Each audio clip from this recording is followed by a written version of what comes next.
Hey world, welcome to my Crippled Friend podcast. I'm Tim Vixay, your host. I'm sitting across the table from a really good friend of mine, Mr. Noah Currier. He is the founder and CEO of Oscar Mike and the Oscar Mike Foundation, which I am a part of. Um, A big part of.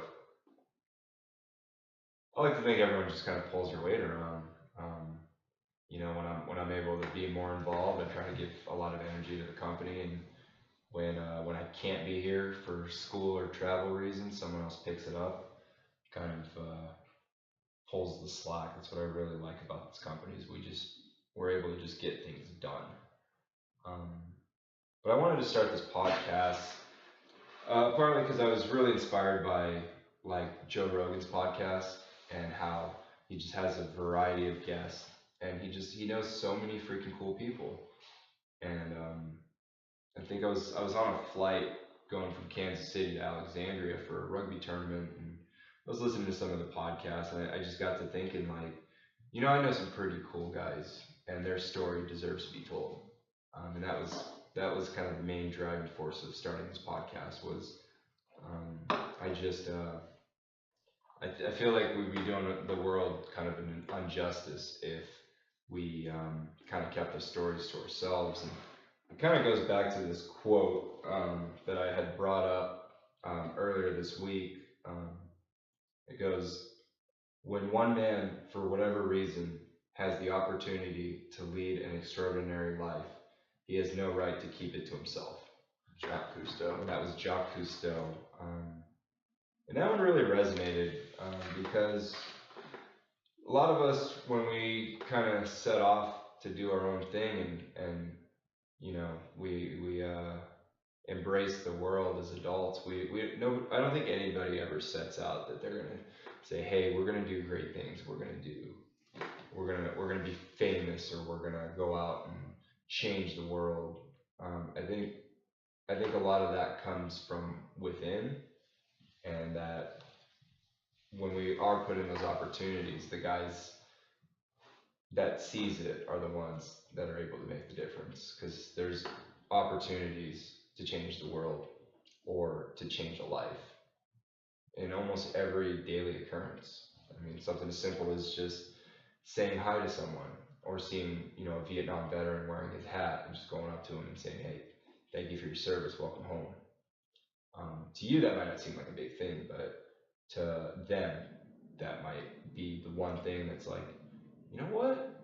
I'm gonna make dinner tonight, or I'm gonna go out and see the movie, or you might even catch them kind of in a lull moment where they're depressed and they don't feel like they have a friend in the world.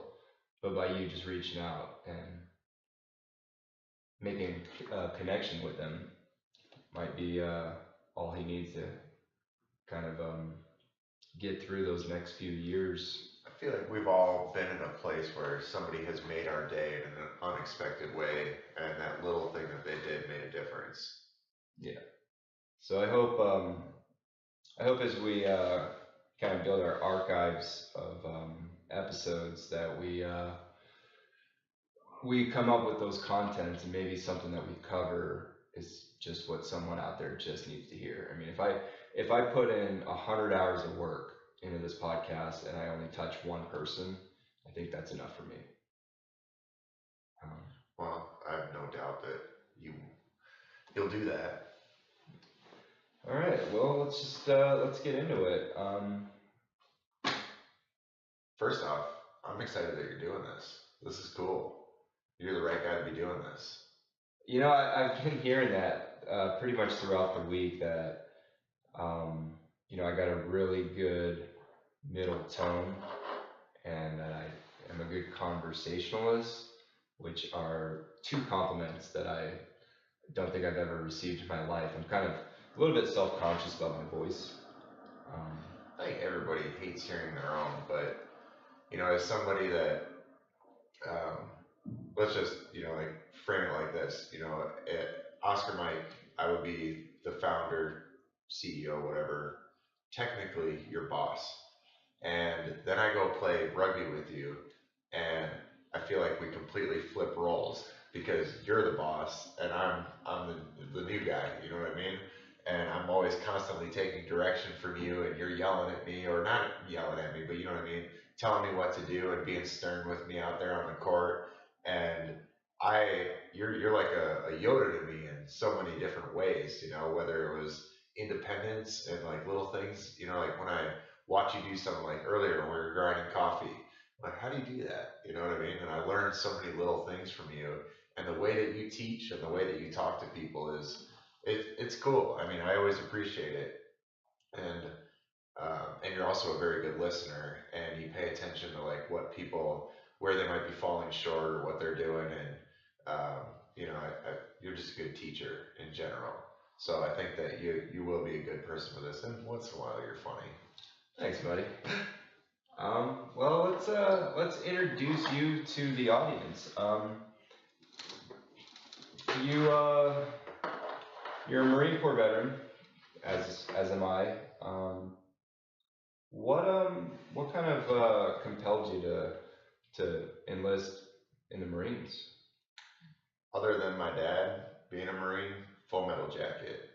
I mean, and that's really not even a joke. I watched that movie way too many times, and you know, I did this paper in 8th grade too that I was telling you about earlier in the kitchen, and I haven't talked about that in years, but I wrote a paper.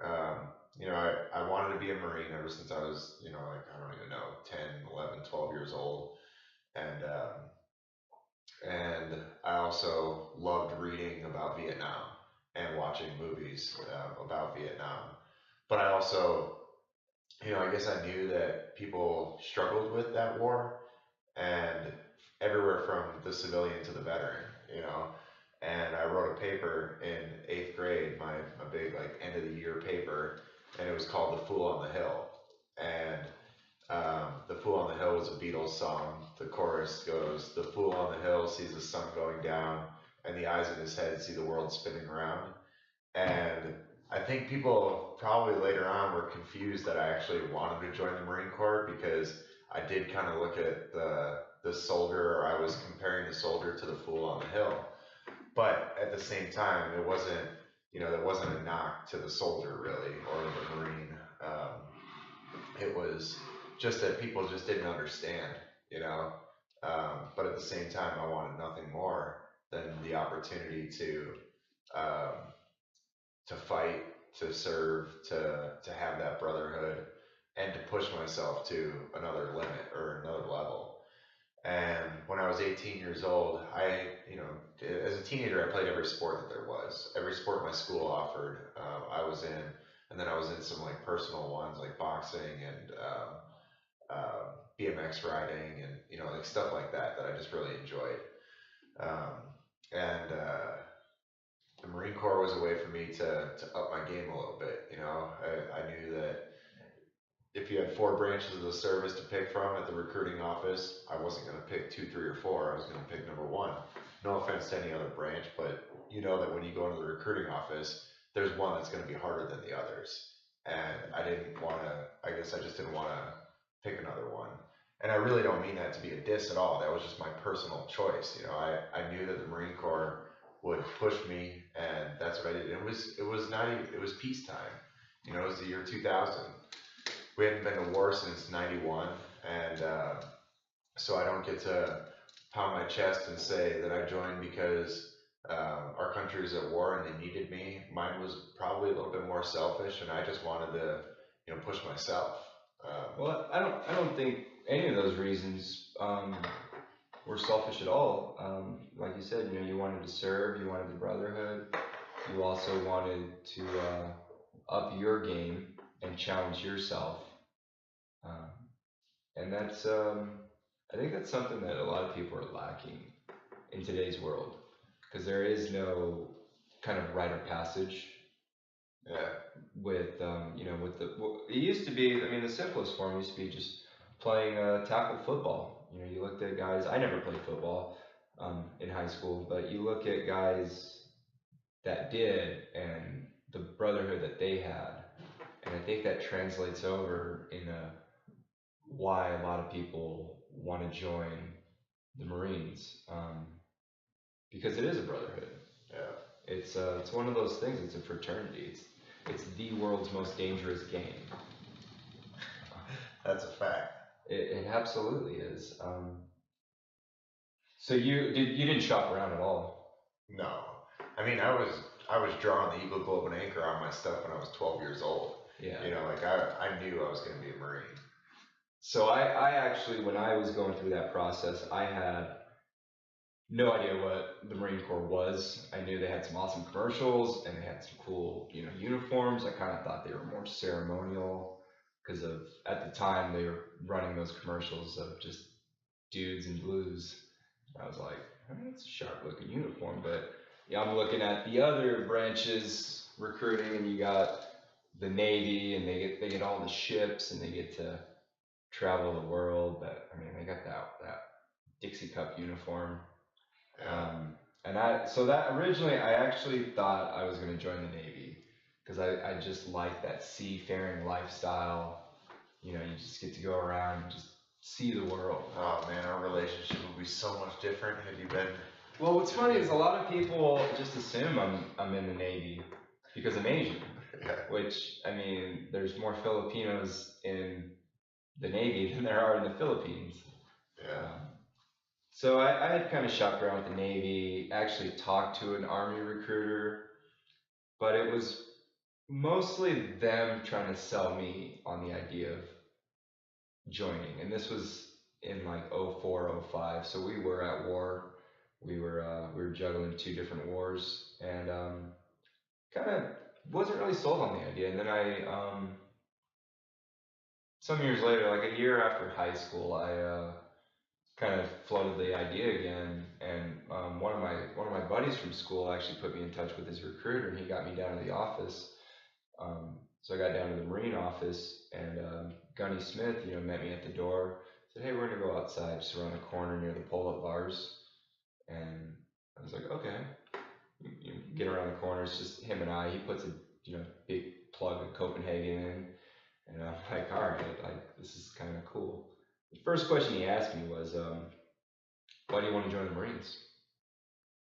And that just kind of completely threw me off guard because it went from I went in there thinking he was going to be a salesman and try to say, "Hey, this is why you should join the Marines," Right. where he flipped it and it was more of a job interview, and it was like, "Why do you want to join the Marines? Why do you think you deserve the title of a Marine?" That was the one difference with all the recruiting offices. I got to be a recruiter, or I got to do recruiter's assistance a couple times, and I just remember it was never like me going to sell kids on joining the Marine Corps. It was always, it was like, why do you think you get to join my fraternity? You know what I mean? Yeah. Like, what do you have to offer us? What do you have to offer us? Don't come here asking about college, money and everything else. What kind of benefits you get? Tell me why you deserve to be a United States Marine, or at least tell me the drive that you have that's going to make you a good Marine. And that's kind of what makes us different. Is it starts from the recruiting process, and then we kind of whittle out, the riff-raff, and then we kind of just funnel, and eventually we get a product of a United States Marine. Until you get to boot camp and you realize that some people just slipped in. But that's the reason a boot camp. I mean, I always looked at boot camp as it was kind of our initiation. Yeah. And it was kind of, hey, this is how we do things. These are our values. But it's you kind of hear that word esprit de corps, and it's I think it's instilled in us at a very early age, but it sticks with us for the rest of our lives. Yeah, we got time for a little story here? Yeah, absolutely. All right, so I am just turning 18 years old, or I just turned, and I still had maybe 5 months until I was supposed to leave for the Marine Corps, and I was in the delayed entry program, and I was at a place called Golf and Games, and I was with a couple of my buddies and a few girls, and we're just mini putting. We're doing all 18 holes of mini putting, and there's this dude in front of me, and he's with a big group of people, and they're all bigger and older than me. They got a few years on me, and this one guy just is running his mouth the whole time, and I see him, he's kind of like snickering and he's pointing over at me, and I know he's pointing at me, and so does my buddy Paul, because he's been doing it for 18 holes of mini putting, and um, and I can't figure out who this guy is or what his deal is, and I'm not about to go start a fight with him and all of his friends, even though I really want to, you know what I mean? I'm just like, oh, I'm gonna do this, I'm gonna get my ass kicked, and but he's really pissing me off doing this the whole time. So at the end, um, the girl I was dating keeps talking about this guy who's been coming onto her work and just harassing her nonstop. And I don't know anything about the guy. I don't know what he looks like, but I heard her say his name once, and so we're on the 18th hole. Those people had already turned in their putters and they're walking out to the parking lot. And my buddy Paul's like, "You think it might be that guy?" And I was like, "I don't know." And he's like, "What's his name?" And I said, "I think it was Matt." And so picture like a group of 8 of them all walking to their cars in the parking lot. And my buddy Paul yells out over the fence, "Hey, Matt!" And one guy turns around and it's him. Yeah. And I was just like, I just saw red the second, because I knew in that moment that is that guy, and that's the one she's been telling me about. So I run over and I jump the fence, and I still have my putter in my hand, and I come up to him, and all of his buddies back off, and I'm looking right at him. I was like, "Are you Matt?" And he said, he says, "Yeah." And I get him backed up to his car, and I got my putter in the air, and he pulled out his phone, or he was already holding it, and he keeps saying that if I get any closer, he's going to call 911. And his buddies aren't doing anything. Like, they could easily come up from behind and grab that putter out of my hand and just beat me down. But I think, they probably listen to him talking shit for 18 holes and are thinking, dude, this guy's got a putter in his hand. He looks a little crazy right now. It's probably not the best idea to close in on him. And he said something to me. He said, "This isn't the time or the place." And he's holding his cell phone. And my buddy Paul had come around the side of his car and just smacked his hand, and his phone went flying. And so now he's got no phone, and my buddy was like, "You're not going anywhere, man, or calling anybody." And so now you picture there's a whole circle of people around him, but he's backed up to a car. You guys are just in the parking lot. In the parking lot. And it's kind of creating an audience, And I'm holding the putter up, and I'm getting ready. Like, I want to hit this guy, but I also don't want to kill him. I'm just pissed. And he said something like, "What are you gonna do with that putter? Or why are you holding a putter?" And I remember, like, I looked at it and I threw it back and I hit him as hard as I could, and he halfway fell down and took off running. And when he took off running, I just chased him. My buddy Paul looked at me, or before I started running, and I knew that Paul could keep those guys off, and my buddy Aaron and whoever was there. So I chased him into this parking lot, which was the mall. There's this big mall right next to it. You've probably seen it, Cherryville Mall. Yeah. And so I chased him towards the front doors of the mall. The mall's closed. There's no cars in the parking lot. It's been closed for a long time. We're golfing at night. And I tackle him, and I get on top of him, and I'm just throwing as many punches as I can. This guy's probably got 50 pounds on me, and I'm just teeing off. And this guy grabs me from behind. I assume it's his friend. So just instinct, I grab him by the wrist, do a little hip check on the ground, and I realize that it's a cop. And when I see a cop on the ground, I don't know why my reaction was to run as fast as I could, but that's what I did. And I just sprinted back through the parking lot towards golfing games. I had like a knife and my keys and my phone and everything, and I just threw it to my buddy, and I just said, "Hang on to this shit, I'll see you later." And I kept running through the parking lot. And on the other side of the parking lot is this like a go-karting place. And I ran through the go-karting place, ran through the turnstiles and everything, get into their parking lot, and I make it down the street there. By now, I'm being chased, and there's multiple cop cars now, because this took a good, a couple minutes to get through all that. And now I'm sure they're calling everybody, because I just threw a cop on the ground and ran through a parking lot. I made a big scene. Everybody saw the fight happening. And I end up having to run 14 miles home, and like through some wooded areas, off road, and I was hiding in the trees, and I could see the cops going up and down the roads looking for me. And once I got across where the highway would be, and then got, then I was on the back roads home, I knew that no cops were going to be there. So I just had to get home. I get home and I get through the front door of my house. And my mom, this is late at night now. I mean, this took hours. And my mom is sitting in the living room with my buddy Paul's mom.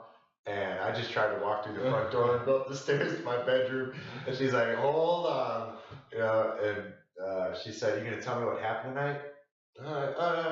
Just hanging out with my friends. See you later. Good night, Mom. And Paul's mom was never at my house, so I knew that they, were talking or knew something, but I didn't know how much they knew. Yeah. And she made me tell her what happened, and she said, "Well, you're gonna have to tell me because your truck it got impounded, and the cops know everything, and you have to turn yourself in." So my mom drove me to the police station.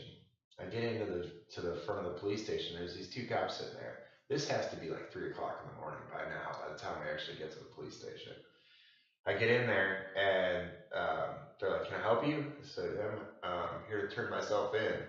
And they just kind of looked confused, and I said, "My name's Noah Currier," and they said, "You're Noah Currier?"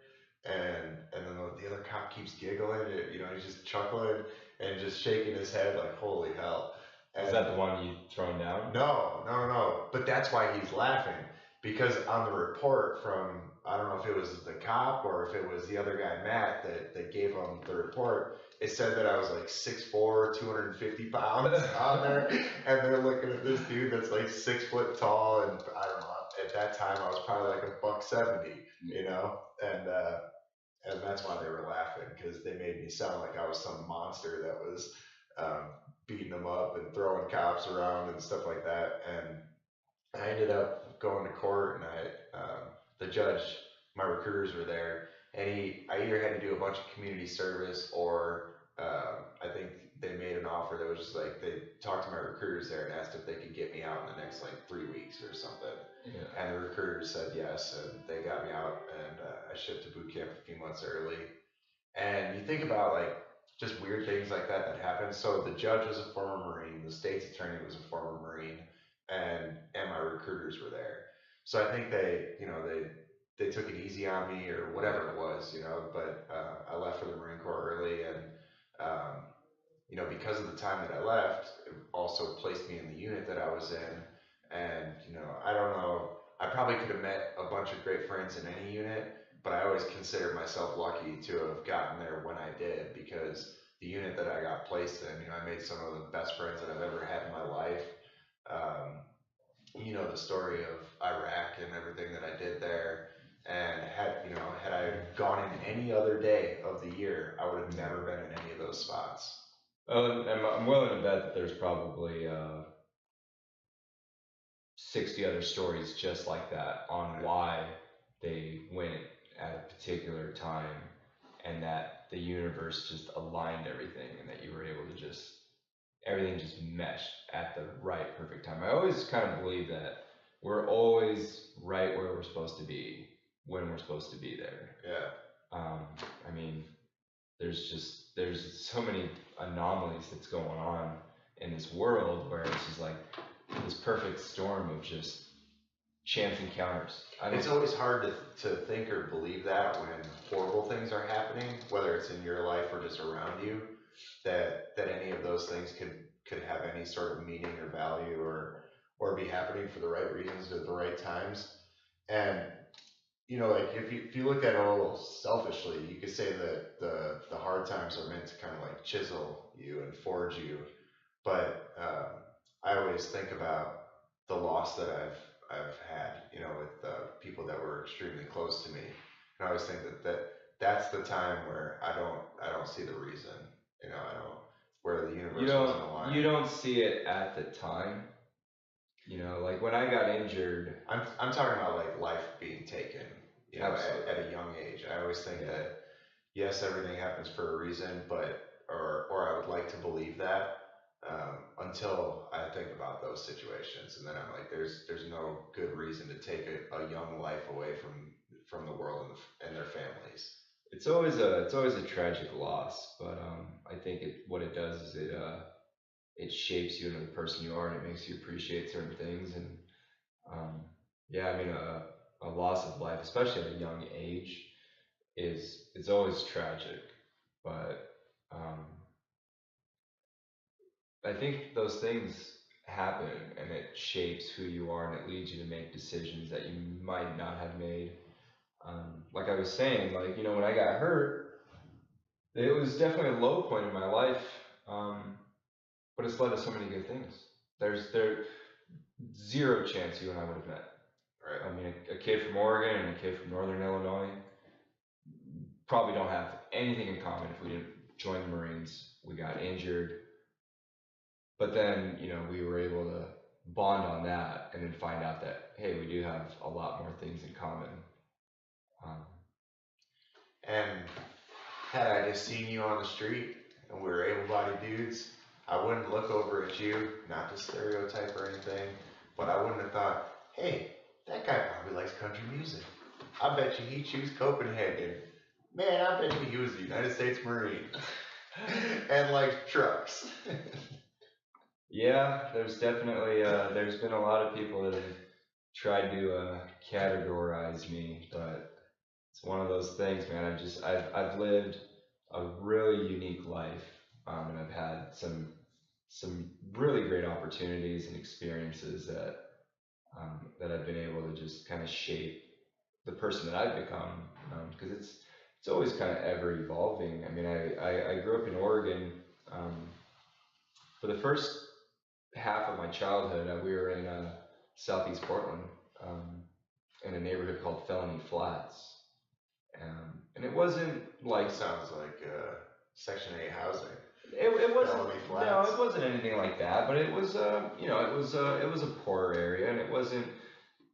There wasn't a concentration of any ethnic groups. We were all just poor. I mean, my neighbors were poor white people. We were Tell poor me that. Asians, and there was poor blacks, and there was poor Mexicans. Tell me that Felony Flats was a nickname. It was, yeah. It's like if that was the name on the complex. No. This wasn't like the Marcy projects or anything like that. But it was one of the poor neighborhoods before it got gentrified and all the hipsters moved in. But then, you know, like my mom, she got a couple different jobs. She raised me as a single mom, and got a few different gigs throughout some of her connections, and we were able to move kind of more in the outer suburbs of Southeast, and then eventually we moved to Oregon City, which is kind of a suburb slash rural community, and that's where I went to high school and met a lot more like country folks, because the Oregon City is kind of unique where it's one of the oldest cities in the West. It's been around since the 1840s. It's actually if you ever played the Oregon Trail. Oh yes. Did you ever beat the Oregon Trail? I don't remember. I'm sure, dude. Or did you die of like dysentery? That was one of the most popular games when I was a little kid. So if you beat the Oregon Trail, you actually end in Oregon City. Okay. The finish line is Oregon City. We used to have this interpretive center with these giant chuck wagons, and it was a museum. That's kind of what I consider home. That's where I grew up, and that's where I own a home there now. But yeah, that was kind of that was 7th grade. So from 7th grade on, that was kind of what I considered home, and I met a lot of great people. And it's crazy to think that I've never been there to your house. that is weird, yeah. No, we're gonna have to get you out. Well, for sure for the vet games next year. But yeah, we'll get you out there sometime, man. I think you'd like it. It's Out of all the times we've slept together, not one of them has been in your bed. No. Yeah, we have shared a bed. We've shared hotel rooms. We've been on the road together. But I wanted to bring this conversation back to so you joined the Marines. What was that experience like? Was it kind of everything you hoped it would be? Everything I hoped it would be. Yes and no. I was very frustrated at a younger age, thinking that in the Marine Corps I guess I didn't see, you know, like that USMC usually see me cleaning. I didn't realize how much time was spent doing like just ridiculous things, Oh yeah. you know. Field days. Oh yeah. By the time I went on my first deployment and I got to like hang out with Navy SEALs all the time on deployment, it was just like, man, I wish the Marine Corps was more like that, where we actually got to focus all of our energy on war fighting and weapons and that kind of stuff. I really didn't realize how much time would be spent doing just kind of like slave labor. Police call, working parties. Step, bend over, pick it up, step, bend over, pick it up. You know, like stuff like that, and how much time was consumed by that. I really thought that that weapons training and war fighting and land nav and urban terrain fighting and schools were going to consume all the time. I think it was said on Generation Kill the Best. Like the Marine Corps, America's pit bull. Yeah. She beats us and mistreats us, and every now and then they pull the chains off and lets us attack someone.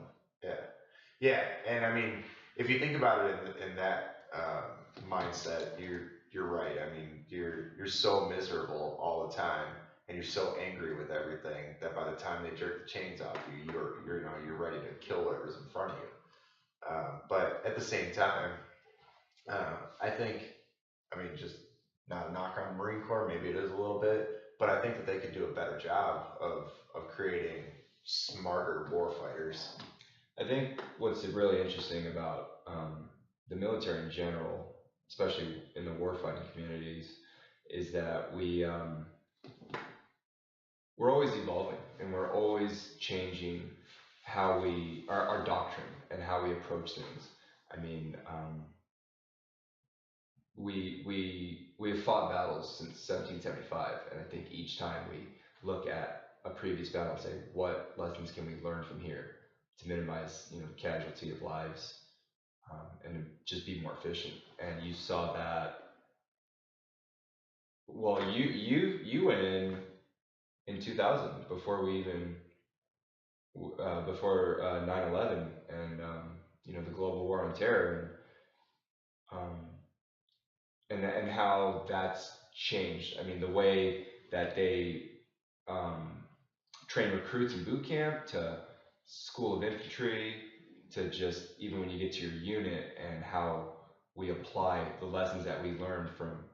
I mean, you and I are kind of in a different generation of Marines, because a lot of the lessons that we learned were from the operations that you did in 2001, 2003. Yeah. And we just continue to evolve, and I'm sure that now it's more of a refined process. We've learned lessons, in 03 when we went in Iraq, it was kind of like just bang them up and beat them up. But we slowly learned that, you can't kill your way out of an insurgency, and we were I felt so bad for all those kids, like the 18-year-old kids that just graduated boot camp and school of infantry and got shipped over to us. It was like, when we were there, I think a couple weeks before we crossed the border for the invasion, we got a whole bunch of brand new kids right out of school of infantry. I mean, they'd never even been on a field out, They just got done getting hazed for 4 months, between boot camp and school of infantry, and now they're in Kuwait getting ready to cross the border into Iraq. And I mean, I felt bad for those kids, because you could tell they had that oh shit face, Yeah. Shit just got real. Yeah, so you were in Iraq in 2003.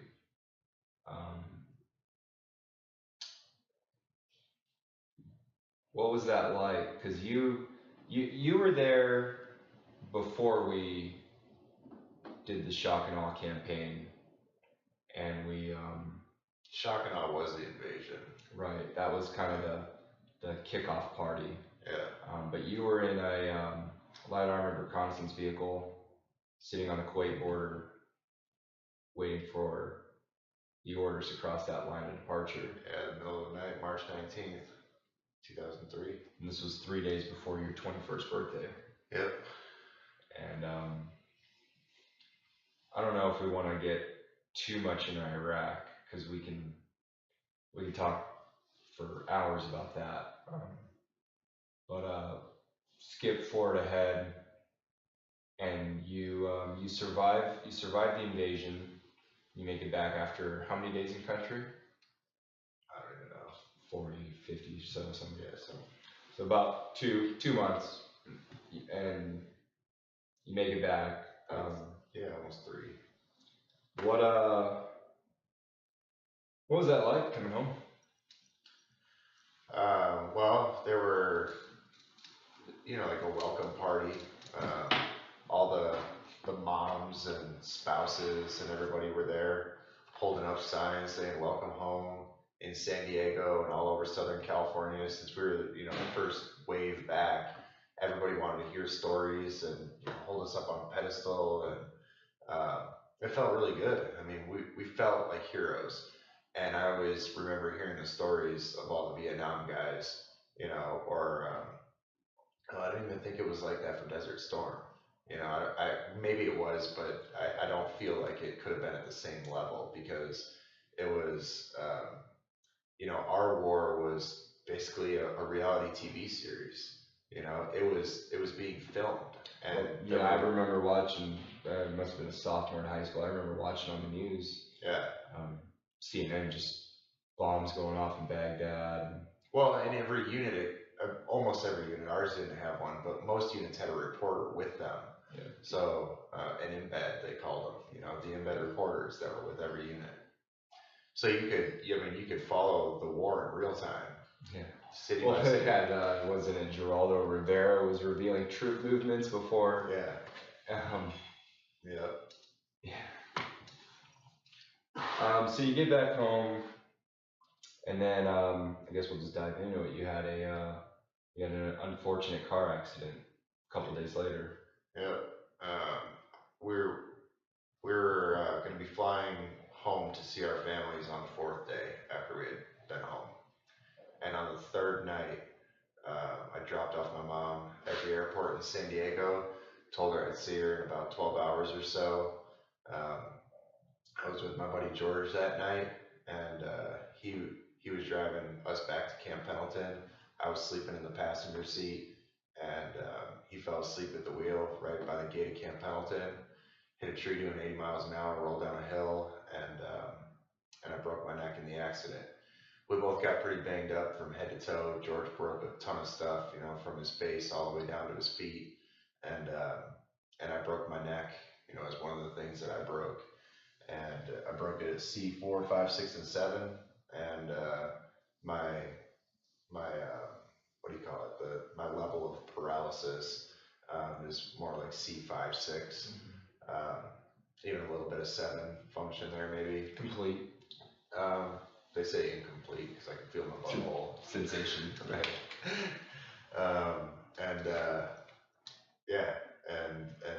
I woke up 5 days later in the hospital to a doctor and my family in the room telling me, what the injury level was, how severe of a break it was, and that I would never walk again. They're pretty brutal when they tell you that stuff, so you don't develop any false hopes or get mad at them later in the process, or get upset with anybody for not being honest with you about it. So I think they go to the other extreme and they tell you, because at first my parents and myself and everybody were angry at the way that they deliver the news to you and how hardcore they are about it, like almost like destroying your hope. But if you think about it, it's just like, when we were invading the war in Iraq and they called us dispensable, and we're just like, what the fuck, dispensable, but at the same time, it keeps you on your toes and it keeps you trying harder, it keeps you awake, it keeps you keeping your gear on. And if somebody tells you that you're not going to walk again, what do? You want to prove them wrong. You're not going to wither up at that point, or at least hopefully you don't. Well, what's interesting is, when I broke my neck in 2008, I didn't get knocked out or anything, and when I woke up from the surgery, they told me that, hey, like, you still have some sensation below your injury, and like, we're not gonna say that you're not gonna walk again, like, because there's a possibility that your spinal cord is still healing. And so I kind of had that. It was a little bit kind of like a false hope, I guess you could say. But I knew, I mean, after 2 months, I was just like, I'm staring at my toes, I'm trying to make it wiggle, trying to squeeze my hand closed, make a fist, and I just wasn't getting any response. But what I ended up getting more back was the sensation, which I never really thought that was really a big deal It's helpful. until I met people that had zero sensation and people that couldn't tell when their shoes were on too tight or couldn't feel, their penis. Yeah. And they would tell me like, dude, I would totally give you like a perfectly functioning left hand if I could just feel, my balls or. Um, Yeah, and we've had those talks many times. Like, what would you rather have back? Would you rather have this thing or this thing or this thing? You know what I mean? Like, would you rather be able to piss and shit like normal? if you can only get three things back, for me, it's always been bowel is number one. Normal bowel function for sure, because that would free up 2 hours of my day. Um, and then a working, bladder, so you don't have to worry about, pissing yourself, and Yeah. you can get out there and drink coffee and alcohol and not have to worry about making sure you brought enough catheters. And then the third one, it's kind of a toss up between hands or normal sex function. I feel like the hands would be a lot more useful, but the normal sex function would be a little bit more gratifying. Yeah, I get pretty lucky in that area. So I think hands are number one for me. Number one is hands. Yeah. Because my process obviously doesn't take as long as yours, and I'm probably a little less frustrating, and I don't do anything on schedule. So hands is number one for me because I just, like I sit there and I look at them, like if they worked, there are a million more things that I can do, literally a million, and I don't know, it's just. Well, I've always just joked, if I somehow got lucky and I was a paraplegic in a quad and I had perfectly good working hands, I probably would have gone home and bought a PlayStation 3 and you would have never seen me again. The video games now are just ridiculous, and I know that, if I had the means and I've already had, I got food taken care of, and I got a shelter. All I really needed was just a video game system, and I could have just entertained myself for hours. So it probably could be a blessing that our hands don't work with how cool video games are nowadays. Being stuck in a wheelchair, especially like when you first get home and you're the only dude injured in your town. You're the only quadriplegic around. You don't have like you might have a support unit like family and friends, but I mean, how much of the day do those people consume? 10% of it. Yeah. The other 90%, you're just sitting in a room wondering what the hell you're gonna do. And if video games were a major option, I mean, I still rip up some Mario Kart or Mario Brothers 1 or something like that. But, absolutely, it's just not it's not a big part of our lives really anymore. So you had spent about 3 months in San Diego doing your initial rehab. Closer to 5. Closer to 5. Yeah. Is that just because of a lot of like complications? Yeah. Initially. Well, that first month threw out the window because I wasn't even getting out of bed, and then had a pressure sore right away, and still had, I went through the coma, then I had the trach in, then I was neck brace for a while, where I'm laying in bed, I ended up getting a pressure sore. So the first few weeks were just gone from all of the complications and just trying to keep me alive. Then did they start you off in a power chair? Yeah. Well, and because of the pressure sore, I always had it back at an angle. You know what I mean? Yeah. I was always trying to keep the pressure off of that coccyx area. But I always thought that word was funny too. Coccyx. First when they told me that I had a sore on my coccyx, I was like, "What are you talking about?" I still can't spell that word. I have no idea how it's spelled. It starts with a C. Yeah. Ends with an X. There's a Y in there somewhere. Yeah. But So you came home. What time of year was it when you came home? Fall, like October-ish. I was Okay. hurt June 2nd, 2003. Came home, I think October, and uh, yeah, such a weird experience coming home there too because there were like news crews at my house waiting for me to pull up, and I still had a pressure sore. I still was supposed to be on bed rest. So I wasn't supposed to spend much time in a chair yet. And I just wanted to come home, see my girlfriend, hang out with my little brother, see my parents, just those four people in a room. That's all I needed. And there were cameras, and I come inside, and Rick Nielsen, the guitar player for Cheap Trick, was sitting in my bedroom, and and news crews, because he's a local guy here. Cheap Trick is our local. I don't know if we mentioned, but we're actually in Poplar Grove, Illinois right now, and this is the area that Noah grew up in. Is Poplar Grove. It's a little small town, about hour and a half from Chicago, near the Illinois Wisconsin border. And the bigger town next to us is Rockford, Illinois, which is where Cheap Trick is from. So, they tell me Rick Nielsen is here. I don't even know the name Rick Nielsen at the time. I have no idea who that is. I don't know who this guy is sitting in my bedroom and why news crews care that I'm home or anything. And but kind of a cool little story followed that. First, they explained to me who Rick Nielsen is, and I'm just kind of like, well, why the hell is he here? I don't really care that he's the guitar player for Cheap Trick, and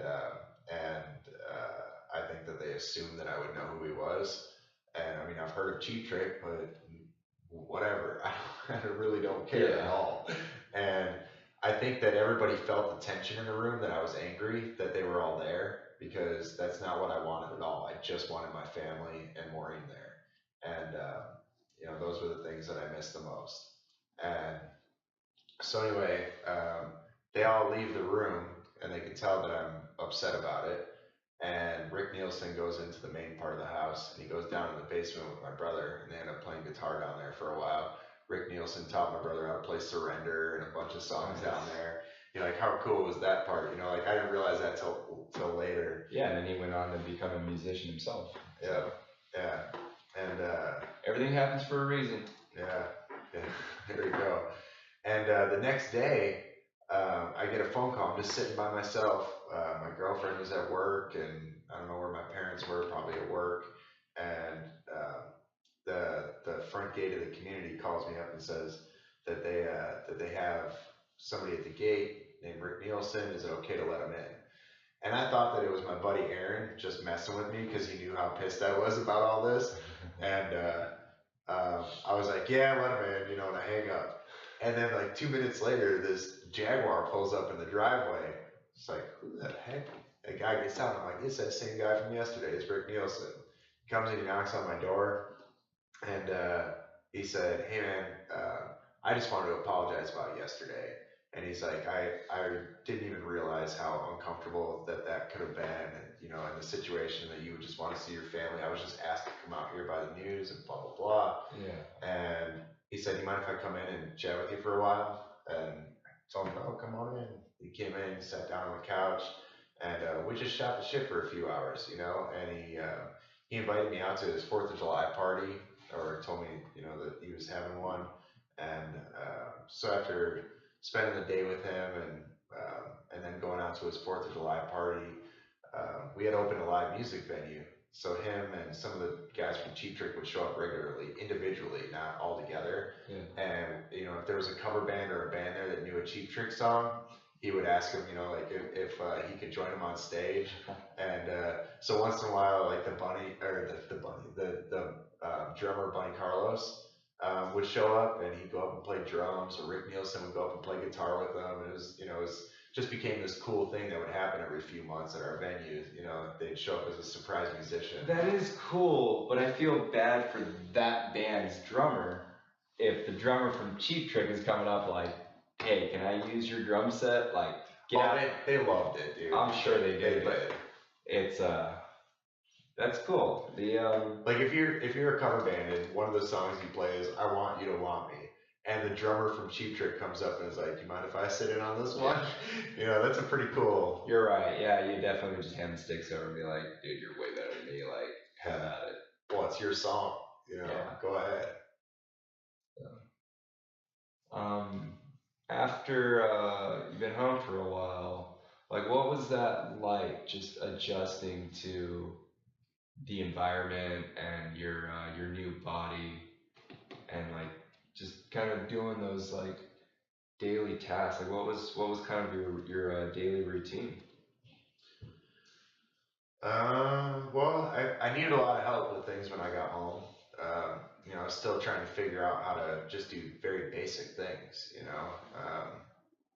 And you learn some in rehab and in the hospital, but when you get home, it's time to start applying, right? It's not just like training or learning the things. Now it's time to like literally start applying. Yeah. Like this is my bed, not that thing that I was practicing on in the hospital. This is my bathroom. This is my chair. You know, like these are now it's time to just start applying everything. And you know, like the one thing that was like the biggest bummer to me at first was um, not being able to do the same things with my friends the same way. You know, like my buddy Blake and I, we would always do crazy things together, and you know, like everything that we did together revolved around doing crazy shit, whether it was snowboarding, BMXing, dirt bike riding, you know, like whatever it was always something, you know, just I guess adrenaline seeking, you know, and so watching that relationship change, you know, and not being invited out to, you know, when they would all be going to do things because they knew that I obviously wouldn't be doing any of those things with them. Um, and then shortly after I got home, my girlfriend of 7.5 years, you know, called me up that night and said, "Hey, I'm gonna be working late," and I told her that it was okay. I'd see her whenever she got home. Told her I loved her and hung up. And when I woke up in the morning, she wasn't laying next to me. The phone started ringing. My mom answered it up the hall, and uh,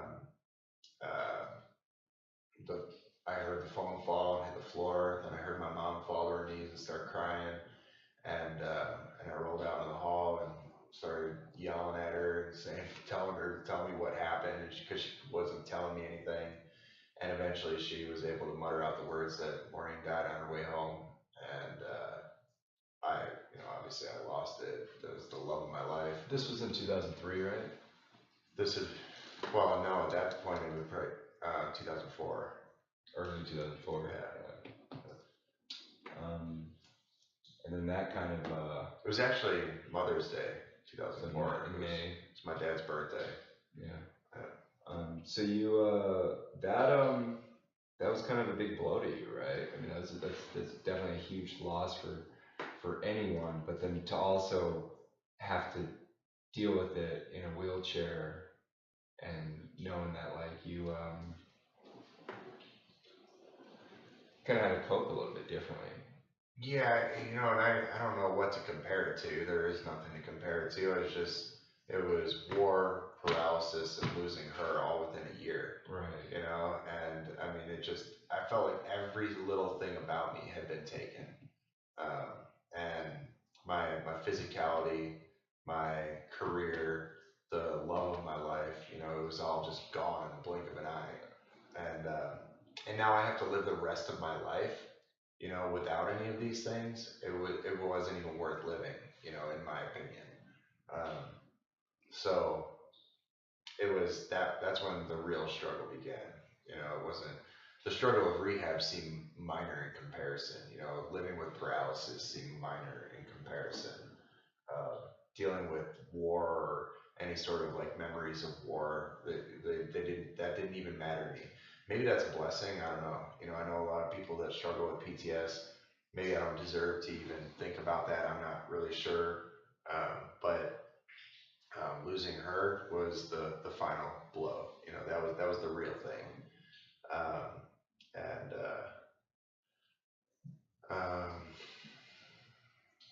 yeah, I mean, how you can't tell somebody how to cope with that stuff. You know, I started drowning myself in booze and drugs. and I just wanted to numb the pain and speed up the race to the finish line. And eventually, I got a rifle from a friend, got some ammunition, started figuring out how to load magazines, how to pull the slide back and chamber around, and fall asleep with my rifle every night, basically talking shit to myself, telling myself not to be a puss and pull that trigger.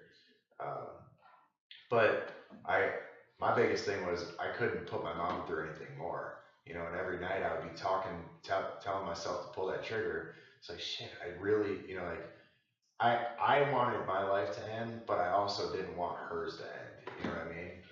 So that was my struggle every night. Was I couldn't put my mom through anything more. And as angry as I got, and as drunk as I got, and as much cocaine as I would do, or whatever it was, I still, even in my most fucked up moments, couldn't pull that trigger because of her, because of my mom. So, as hard of times me and my mom had back then, she definitely is the reason that I'm still here. You know, Moms have that effect on people. You know that I'm very close to my mom, and try to live a life that would, make her proud. And I'm hoping I'm doing that, and I want to continue to do no that. more second place rugby trophies. Yeah, she gets pretty angry when we lose those. Sometimes I can't come home for a couple days. I love how that's a running joke. It's kind of taken its own little thing, but it's I think when you grow up, kind of like how we did, it's you become very close to your mother, because there's no one that's gonna love you as much as she has. She's gonna be the one there when you're going through rehab. She's gonna be the one that's gonna pick you up and get you out of bed when you don't want to go to PT. Um, I mean, my mom is just she's sacrificed so much just to get me to where I am today. Just eternally grateful for it, and I hope she knows that. Yeah, and I mean these little things that happen, whether it's deployments overseas during wartime, going through paralysis, watching me lose the love of my life, like those are pieces of her that are taken, real big pieces. And I can't imagine having a kid and having to watch them go through all that. Any one of those three things, let alone those three in a row. Right. And I know that in a year period. Yeah, it had a major effect on her. And then I was miserable for years after that. And I was still living at their house because they modified the garage into that little apartment thing. And that's where I was staying. So if I had anybody to take anything out on, it was always her. She was the one that was there. And she's the only one that would put up with it. She would take it and keep coming back, and just Right. It's that kind of that unconditional love. And like, neither of us are parents, and so I don't think we can even begin to understand the magnitude of that kind of love. But definitely grateful that it's there. Yeah. So you had you were living in they converted that kind of garage and a room into a living space for you. You had kind of turned that into like a little cocoon where you kind of just shut yourself off to the world. Yeah. What finally brought you out of that?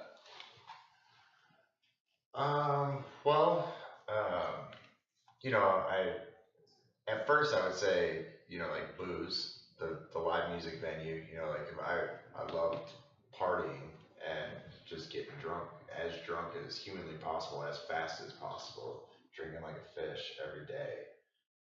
But I wouldn't say that that's not coming out of your cocoon. That's like that safety net around intoxication, and as long as you're intoxicated, and self-medicated, you could be around people and put on a smile, for other people. And then the thing that really brought me out of it was I went on a trip to Aspen, Colorado, and I went skiing because a friend of mine drugged me out of my room. He knew I wanted to shoot myself every night, and he told me to get to this clinic, and I went to it, and that was a game changer.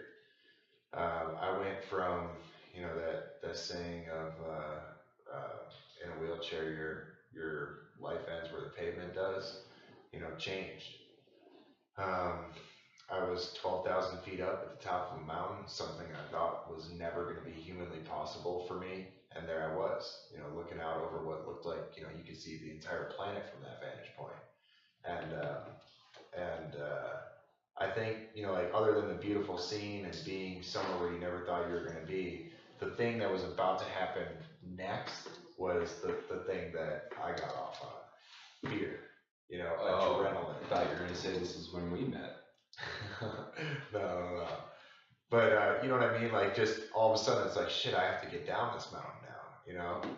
Finding that thrill again. Yeah, and the wind in your face, adrenaline, fear, all those things. You know, that was something that I didn't think that as a quadriplegic that I would ever get again. You know, those feelings. Yeah. And that opened a whole new world for me. You know, I immediately started getting involved in other sports. Within months after that, signed up for the next semester of college, which is my first semester of college. And I started doing things like jumping out of airplanes, you know, or playing rugby, the National Veteran Wheelchair Games, the Summer Sports Clinic, all within a year of that. Well, you're skipping forward. Let's go back to Aspen and Snowmass. This was in 2011, and that was when you and I met. Yeah. I decided to go to the Winter Sports Clinic because I was about 3 years after my injury, and I had gotten involved with wheelchair rugby pretty early on just because, you know, I was close enough to Portland where I could link up with the Portland Pounders rugby team. So I was playing rugby within 6 months of coming home, and I was hooked. I wish I would have gotten involved in adaptive sports sooner. Yeah, it's definitely a vital part of the rehabilitation, reintegration process. I wasted 6 years of my life not being involved in adaptive sports. You know, like think of how much quicker I could have progressed with everything had I met people that, you know, like got me involved in sports quicker. Well, you know, there's kind of an old saying like, when you're ready to learn, a teacher will appear. And this is going to go back. I don't want this to be the theme of the entire podcast, but everything really does happen for a reason. You know, I wanted to go to that particular winter sports clinic in 2011 because it always fell on the same weekend as the British Columbia rugby tournament. And I finally was just like, you know what, this is something I really want to do. I was a big snowboarder before I got injured, and I want to just know what it's like to ride down the mountain again. So I told the team, hey, I'm going to take this 1 year off just so I can go do this. So yeah, I went down to Snowmass Village with my mom. I wasn't independent at the time, so she was still helping me, you know, do my bow routine and help with the transfers, help even just push me around. I want to say I was probably still in the power assist chair. I don't think I was in a full. Maybe I wasn't. I think I was. What kind of chair you were? I think I was. I think I had just started using my manual chair, so no power assist. But that's when we met. I was just getting into the elevator, and I don't know if I was in there first or if I came in. You were following me around, dude. You were following me around because I had some cute girl next to me. You did, yeah, and I was really hoping that she was just kind of a caregiver, not a wife or a girlfriend. But yeah, so we met in an elevator, and you were wearing a First Heliar sweater, and so I think I opened it up, and I was just like, hey, Semper Fi Marine, and that's kind of what broke the ice for us, and we ended up hanging out throughout the week and still kind of poking and prodding and seeing exactly what's the deal with this girl. But ended up being a girlfriend, so I gotta respect that relationship. But we became friends. I think we bonded on the fact that we were both pretty similar injury. So I think you might have been asking me questions about just like, hey, what do you do for this, or how do you do that? And I think I had a couple questions for you because you had been injured longer than me by 6 years, or more, right? Like 8 years. I could teach you how to drink. That's about it. Yeah, we boosted up pretty good out in did we ever figure out the name of that Chinese restaurant? It was like the Golden Dragon. Yeah, I think it is. I tried looking it up and I don't know. Dragon, Mountain Dragon. Mountain Dragon It's or Mountain whatever. But yeah, we did share a few drinks. Golden Dragon's a Chinese food place down the road. Oh right.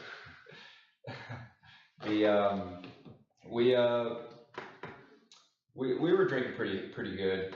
I want to say it's like maybe on the last night, right before the day of departures, and we were just kind of kicking around, and you had asked me like, hey, how are you paying to go to these events? You know, you'd asked about like the veteran wheelchair games that was coming up in Pittsburgh, and you just were like, how do you pay for this? And I mean, everything was at that point was kind of out of pocket for me. Which is the case for most guys, especially guys that, well, not especially for, but the guys that weren't service connected, I felt even worse for. Yeah. You know, because it's like they don't get any sort of retirement or VA compensation. Yeah, both you and I were fortunate that we were both active duty, so they were able to medically retire us, which does come with you know, a pretty generous pension. Mm-hmm. And that's it's kind of the joke that I have kind of around the house is that I was retired at 20. Yeah. But yeah, we had talked about a couple things on how what can we do to help out the people that aren't able to afford to go to these clinics and these sporting events, because we both kind of knew that these events are a vital part of rehabilitation and just helping that reintegration back into the community and how to just live life again, you know, in a wheelchair. And you had mentioned that you were going to start selling T-shirts to help fund this, and I thought, all right, you know, that sounds like a good idea. If you ever need help with anything, like I'm on board, and anything within my capabilities, I would love to help. And we knew that we were going to see each other in a couple months in Pittsburgh for the Veteran Games, and so we'll fast forward to that. Did you what events did you do at the Veteran Wheelchair Games? I know you did rugby. Yeah, probably slalom. I imagine. I feel like I've done that every year. Weightlifting. Yeah, weightlifting. You did hand cycling. Yeah. Yep. I don't know. I've done 5 every year. I don't know what that 5th one would have been that year. 9-ball maybe. Maybe, yeah. Seems to be kind of the easy ones that you're like, all right, I know I can do this, and I don't have to really figure it out. We didn't swim till much later. Well, and 9-ball was one that I figured, you know, just that I could do well at, just because I had the bar and I played pool all the time. Yeah. You know, so it was like, oh, I'm gonna go train for the vet games. Right. Be back. Yeah. Go to the bar, play pool. So what was your experience like? I mean, what was that experience like? Because the Winter Sports Clinic, I want to say they probably have 200, 300 veterans, if that, where you're going into the National Veteran Wheelchair Games, which is the largest annual adaptive sporting event in the world, and we usually try to cap it at like 600 veterans. Yeah. I don't go as much to compete. Like, I could care less about the medals there or anything like that. I go for you and Mike Larson. Well, you do now, but at the time in 2011, this is, you know, your first time there. Right. But I mean, I've it's still the same theme. You know, like I wasn't going there for medals. I was going there to learn from my friends. And I think that's what adaptive sports is, where it offers the most value. I think learning how to hone your skills as just a human being and independence and how to, you know, you learn so much from your buddies that are there or new guys that you meet. Absolutely. You find out that somebody that's like a lower level injury than you, like has a little tip or, you know, like a pro tip for this is how I do this one tiny little thing. And you're like, that is a game changer. Yeah. Like that one tiny little thing you just showed me, I'm going to use that every day for the rest of my life, you know, and it's never ending. I mean, I'm still learning things. I've been injured for forever now, it feels like, and I'm still learning little things. You should always continue to just want to learn how to improve and how to make things efficient.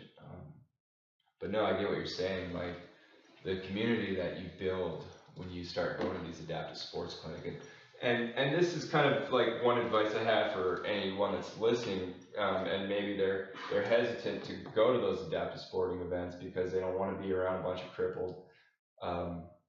That's exactly why I didn't go in the beginning too. It's because I didn't see myself in a wheelchair. I didn't want to be around a bunch of crippled dudes. That's not me. Yeah. You know what I mean? That's, you know, I was really resistant to going to rugby practice. I saw Murder Ball. I wasn't quite sold. I don't know if I was ready or what. But I didn't want to be around it yet. You know, I just kind of wanted to just sit at home and watch Netflix and play online poker.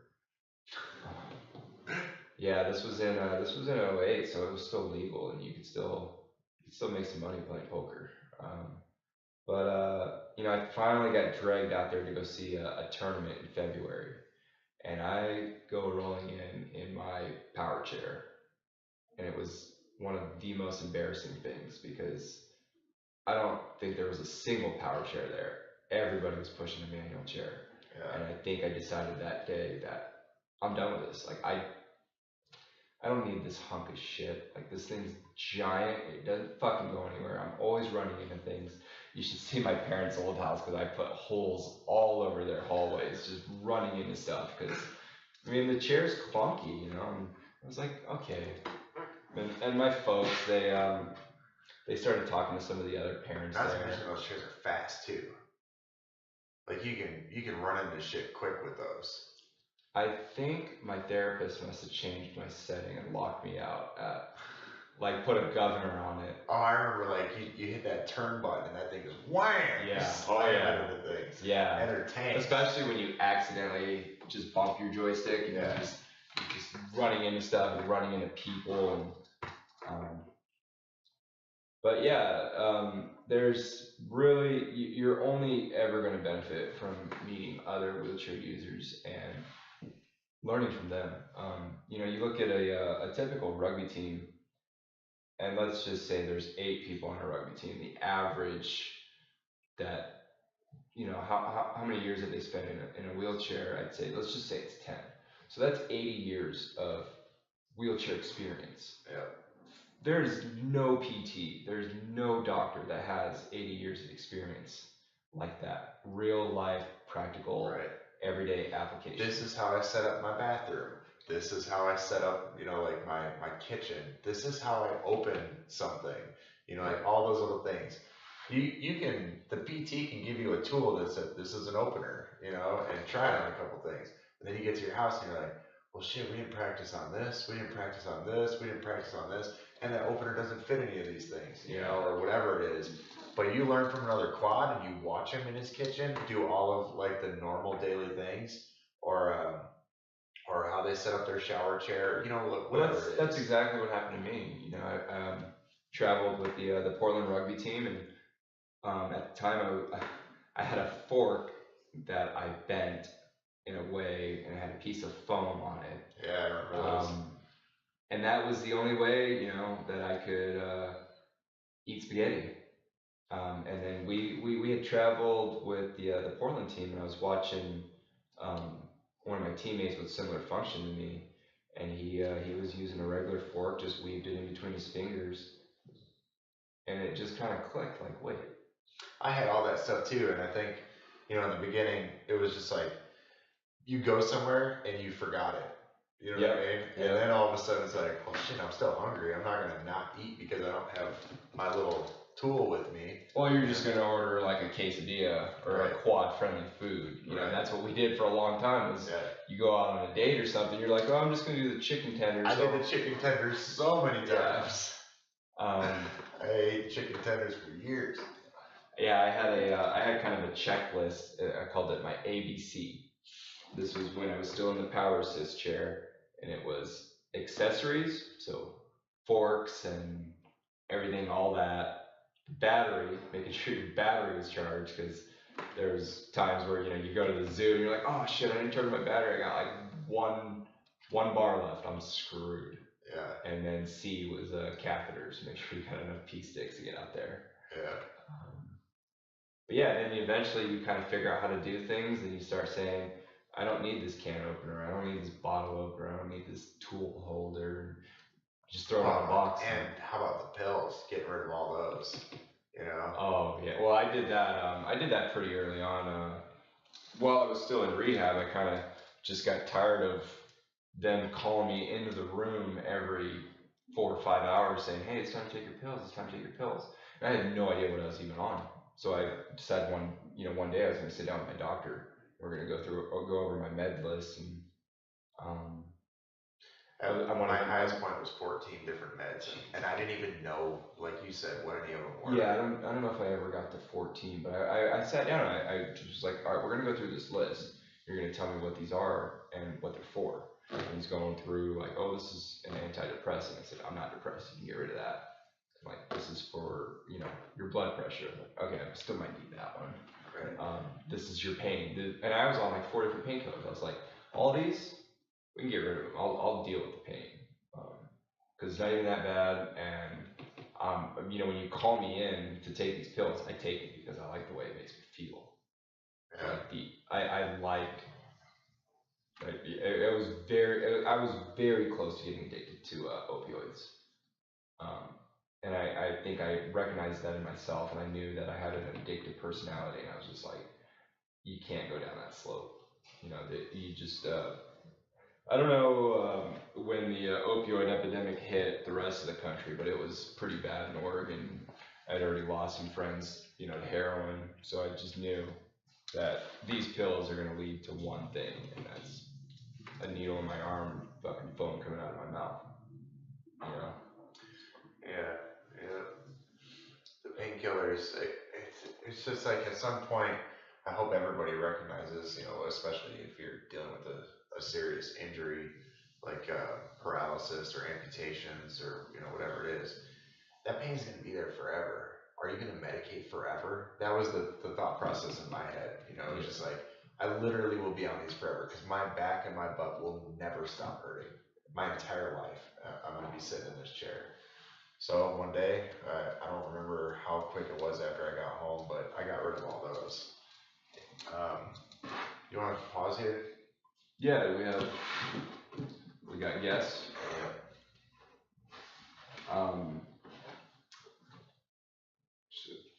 We're gonna go ahead and just pause it here. Where we're gonna pick up is we're gonna go back to Pittsburgh. All right, so we're back. We had a couple of guests come visit that we just we had to go say hi to. We took about an hour break. Decided to crack open a bottle of wine. It's like 6:30 right now. We're gonna try to wrap this up in maybe an hour and a half or two. We'll see what goes on. And I'm a cheap date, so 2 glasses of wine, and I'm. Well, might be a more giggly episode. Salute, brother. Well, when I originally started this, I wanted this to be kind of more of a relaxed. Yeah. As I take a sip of my wine. Between two ferns type episode. Yeah, and that kind of first half, I wanted to make sure, because during that dry run, we kind of were just all over the map, so I wanted to make sure we covered in that first kind of part that we covered the gist of who is Noah Currier and what he is all about. We made it to the bank games. Where we left off, yeah, we left off in Pittsburgh. Yep. And that was your first time playing rugby. July 2011. What was that like? Remember I was telling you about when I met Chris Hull? Yeah. Dude, so that moment, it's like, I'm borrowing a rugby chair, never been in one before, and they're like, hey, meet this dude who's also playing rugby, and he can teach you the ropes. This dude rolls up to me, no joke, he's like, from me, he's got to have at least 50 pounds on me, if not 100. Yeah, it could be up to now, at that point in time, yeah, before he lost all that weight, yeah. So call him 100 pounds heavier just for the story.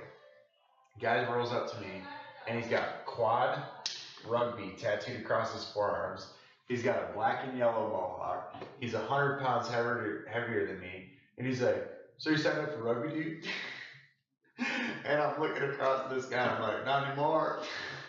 I'm thinking, if this is what rugby's like, I'm way out of my fucking league. You know, he comes rolling up, showing me his forearms. You signed up for rugby, all excited. Like, no, not anymore, man. And he, you know, he was just such a cool guy, and he wanted to teach me everything about rugby. And he introduced me to a bunch of other guys, like right beforehand. Probably you, which I had met in Aspen. Jeff Odom, who I went out to dinner with that night, and he told me a ton about rugby. You know, at least made me feel comfortable with what was about to happen. with You were on Odie's team, yeah, the red team. Yeah. What was it like taking the court for the first time? With Jeff Odom, who at the time was like the fastest player on the planet. Odie is to this day still a stud. Yeah, but I mean at the time it was him and some dude from Australia that were competing for fastest dude, and I mean he was a beast. He was. And still is. I mean, we play with him all the time, and the guy, you watch him, like you could take our best player off the court, Odie will still do circles. A lot of that comes from he's just like master Odie-wan right now. Yeah. He knows so many tricks, and he just yanks these things out of the bag, and he's just like, I'm gonna hit you with this spin move. I'm gonna hit you with the head fake. And it's just like, he knows when to utilize those tools. Yeah, and he's a very good coach to even the newbies, you know, who are just starting. One of the best human beings. I feel like that I've been fortunate to encounter, and would certainly love to have him on the podcast because he's been through the ups and downs of rugby and life. And he's got a very unique injury too, or disability. He does, yeah. He actually got hurt up in Oregon, Southern Oregon, which is one of those things that we had talked about on the trial run, where there's just these strange coincidences, and that we always kind of like seem to just gravitate towards each other. Yeah. I don't want to say like it was meant to be or anything like that, but it was certainly like, if it didn't happen this way, it was going to happen this way. Right. You know, 100%. Like if I didn't meet you at Aspen, I was going to meet you in Pittsburgh. Yeah. You probably would have hated. We'd be lovers in this lifetime or another. Cheers and glasses of wine across the table from each other. It was meant to be. It was. Here's the destiny. Not the one outside, but the one in here. There it is, a destiny right behind us. There's a destiny outside baking a cake right now, which looks just wicked. Yeah. So anyway, then I go to dinner with Jeff Odom, you know, and he tells me a little bit more about rugby. And that was one of the 5 sports that I had signed up with, because at the Milwaukee Bay, they encourage you to just do all 5 that you can sign up for every year. Yeah, you should. Yeah, I agree. So that was one of them. But, you know, at the vet games, what you quickly find out, you know, you have probably up to like 40 adaptive sports there, I would imagine. Maybe not quite that much, but there is plenty to choose from. But kind of one of the things that I like to do is I kind of have like the 4 that I really like to do. Definitely, you know, I like to go do rugby. Well, you swap out that 5th one every year. Exactly. Yeah, I always leave an empty spot, and I always try to like introduce a new sport that I hadn't done. Right. So I'm skipping this year. This year's in Louisville. I decided to just take a personal You know year you're off. not gonna do that though. I know I am. No, you're not. I'm definitely Tim, not. that's the one event every year where everybody, like, you know how even in rugby we have, like, your, call it Team A and Team B, Squad A, Squad B. And then, at the vet games, you have Squad A, Squad B, and everybody else. That's the only time of the year where we're all together. That's the only reason I would say that that's an event you can't miss. I don't know if I told you this yet. I think I'm still gonna come out. I think I'm gonna come out towards the end, and I think what I want to do is I want to do the color commentary for the rugby games. Dude, come on. You don't need me to compete. What do you mean you don't need me? No, I don't need you. I want you there. It'll be fun. The thing is I Tim, just think about this year, the vet games for rugby. Like, that's the display of everything. That's it. We're showing it is, but would it be useful to have a color commentary that knows what the fuck he's talking about, can add some humor into the thing? 40 militia dudes are going to be playing rugby at the same time on 4 different teams. I hate to like break your heart, but I've made my decision. I'm gonna sit one out. No way. I am. No. I'm gonna show up Thursday, Tim? and I'm gonna stay till Saturday, Sunday. It's not happening, man. You tried to change my mind. I'm going to. Best attempt, and maybe in a future podcast. No, it's happening, man. You can try. I'm pretty fucking stubborn. Yeah. And you know that. That's the wine talking right now. But I'm just a stubborn human being, and that's kind of why I am the way I am. But when I have these, we'll call them little disagreements with you, I feel like by the end of it, I do get you to realize, like, this is that one thing that you just can't miss. And there's many reasons behind it, and I'll just keep persuading you on what those reasons are. But it's not all about you. And it's the things that I tell you that you offer to other people that makes me, like, I will convince you to go, because you need to continue doing You are coming close on why I would go.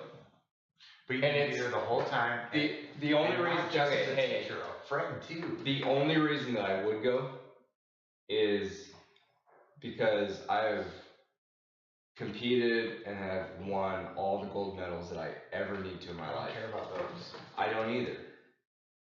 And I'm telling you, the only reason that I would go is because what if I don't go and the guy that needs me the most, that's why you're going to end up going. And you're going to be there the whole time, and you're going to compete side by side as a brother to everybody. Do I need to compete to inspire? Yes. No, don't do that shit, because you're going to start a trend of people that say, I don't need to do that. And it's about everybody showing up at the same time. Well, Portland's hosting 2020. I know. And I'm going to be there. I'm going to sign up actually for as many events as I can. The single events that have multiple events, like the track, I'm going to do the 100, 200, 400, 800, 16. Well, you're going this year too. Because that guy that might need you might be at one of the fucking events that you were signing up for. Fuck you. Because you're in the same class as them. I got till April 15th. Yeah. Dude, I'm going to win this argument, and it's because you need it. You probably are. Yeah. And Louisville's a fun town. This is the art of Noah's negotiation skills. They're top of the charts. Art of the deal. Art of the deal. I don't want to have to cut all this out. Go ahead. No, this could be B-roll. Shoot it out. This is gonna be B-roll because we're definitely what's gonna happen is I'm gonna just end up just having a raw footage. That's gonna play at the vet games. I'm gonna have a raw footage archive for my own personal selfish reasons, but for the rest of the viewers, I don't think they want to hear us talk about all this. You know how I could get you to go for sure right now? There's a lot of large black ladies in Louisville. Or I can bet you a hand job, and your desire to give one, well, give? Yeah. Get. No, because if it's get, then you won't end up showing up. But if it's give, Your hand wants to be around my keggle ball so bad, Dude, that come on now. you know it's a fact. We're like fucking 30 minutes into just bullshitting. I've already tried starting this. Not a damn thing accomplished. No. Hold on. All right. Wait, what? No. This is how you cut sound. This is so you can see it on I know. sound. I know. All right. That's why I've been doing this. There we go. Or even this. No, dude. It's I'm gonna probably just air this fucking unadulterated. I mean, because this is kind of how I want to do the show. I want everyone to be relaxed. I don't want to. The problem with being as relaxed as we are right now is the squirrel factor. You know, like we start with one question and we end up a half hour away from But the whatever. answer. Like, if people want to listen, they're gonna listen. And if it's only our friends that listen, then it's only our friends that listen. Very well. You know, and like I said earlier, like if one stranger out there listens and he's just like, it's just two dudes bullshitting, being authentic and being real with each other, then fuck all else. Yeah, no, I agree. Yeah, so I mean, That's the same reason that you're gonna end up going to the vet games and competing. you're Because probably you just said it out loud. You just said the reason out loud. All right, I'm signing up. Maybe 2-1 odds. 5-1. 10-1. All right. I'm gonna get you. I don't know how, but I'm gonna get you. So the vet games. I still, dude. What was it like? Cause that was your first time taking the rugby court. Yeah.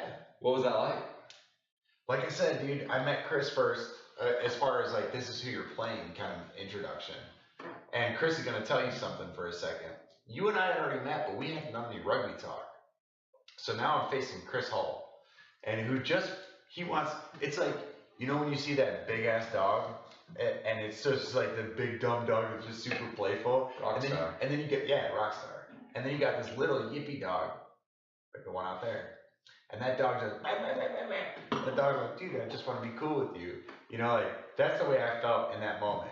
I'm looking up at Chris Hall, and I'm like, I want to play rugby. And then Chris Hall is looking at me, and I'm thinking like, oh fuck, maybe I don't. You know, I started backing up, tail stops wagging. I'm like, this dog is bigger than I realized, which doesn't normally happen. I guess that's a bad analogy. Little dogs always think they're tough. Well, until it's time to Throw down. yeah, and then like that tail just wraps. Like once the fence door swings open, like, oh, I was just kidding, bro. Yeah, we're cool. We're cool. Yeah, that was me. I'm always excited to play rugby. I see Chris, he's just trying to be nice and like telling me about rugby, and then the fence swings open. I'm like, I'm cool.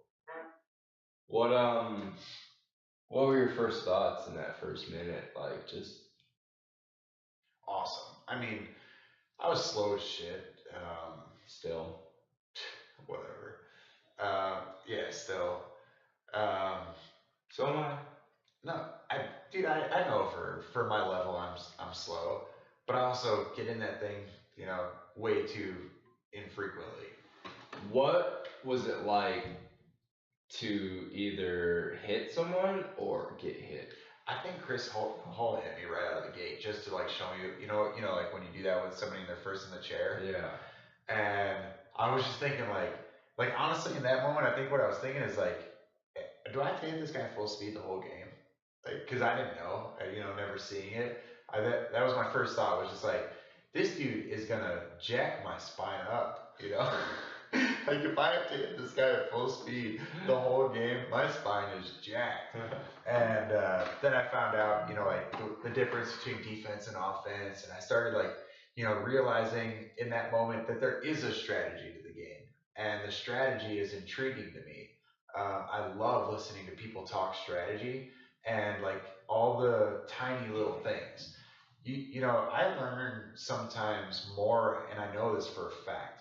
Like, let's just say I went to clinics and tournaments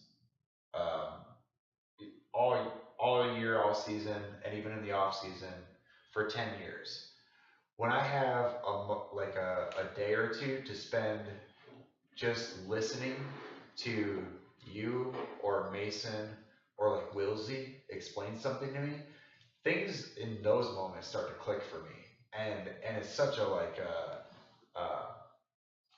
I don't know, I just get super excited to learn more in those moments.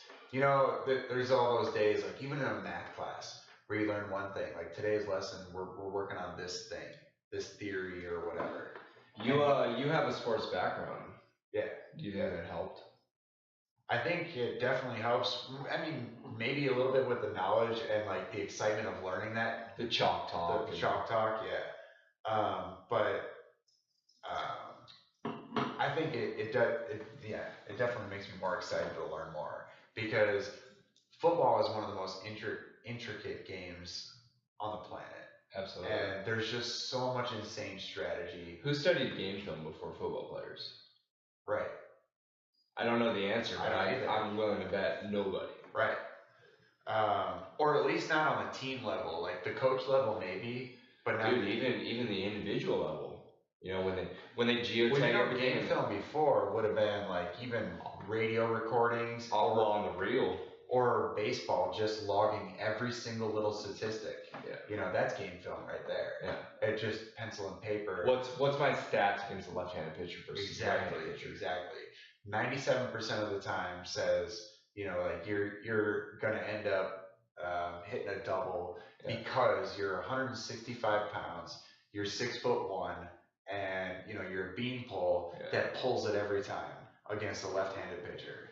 That's interesting. I wonder if any old school pitchers approached it like that. Like, what's my the pitcher doesn't think about it. Oh, think about it though. No. What's my strikeout percentage against a second baseman? You might know. No, I don't even think that specific. Not that detailed. Yeah, I think you know that like against a left-handed batter and a right-handed batter, and size difference. You know, like I'm gonna throw low to this guy because he's just, you know, like I faced this guy 12 times. I smoke guys that are 6'2" and under. Right, and he's got a line drive swing every single time. Like, you know, I'm throwing sinkers to him. You know, those kind of thoughts. But what's my stats against a second baseman? You know, lefty. Because we look at that when we're on like Team US. We look at specific lineups. You know, what's the high-low do against the balance? What's our corner inbound against a You know what? Now to think about it, maybe I'm just speaking ignorantly because I have no idea what the pitchers in the MLB are talking about as far as stats. Yeah. But I just imagine like they're so focused on their skill, and you know, like. Well, if they're not, it would benefit them to be. And it's also why the pitcher and the catcher communicate. You know, because they both have an idea of what should be done, and the pitcher can wave it off every time. Yeah. He can say no. If he knows, like, no, I faced this guy 12 times. The catcher's thinking, you know, a lefty that swings low. So the catcher's saying one thing, and the pitcher's like, you know what? But I pitched to this guy a dozen times this season. Yeah. And I got a gut feeling. Yeah, I can burn him on this. Sometimes you just gotta follow that gut. Right. So sometimes it burns you. Yeah. But hey, of course, those times it pays off. But you know when you're willing to roll the dice. Yeah. So now you're a rugby player. Quasi? No, man, you're in the club. At that point, I mean, I just got my first taste. You were hooked though.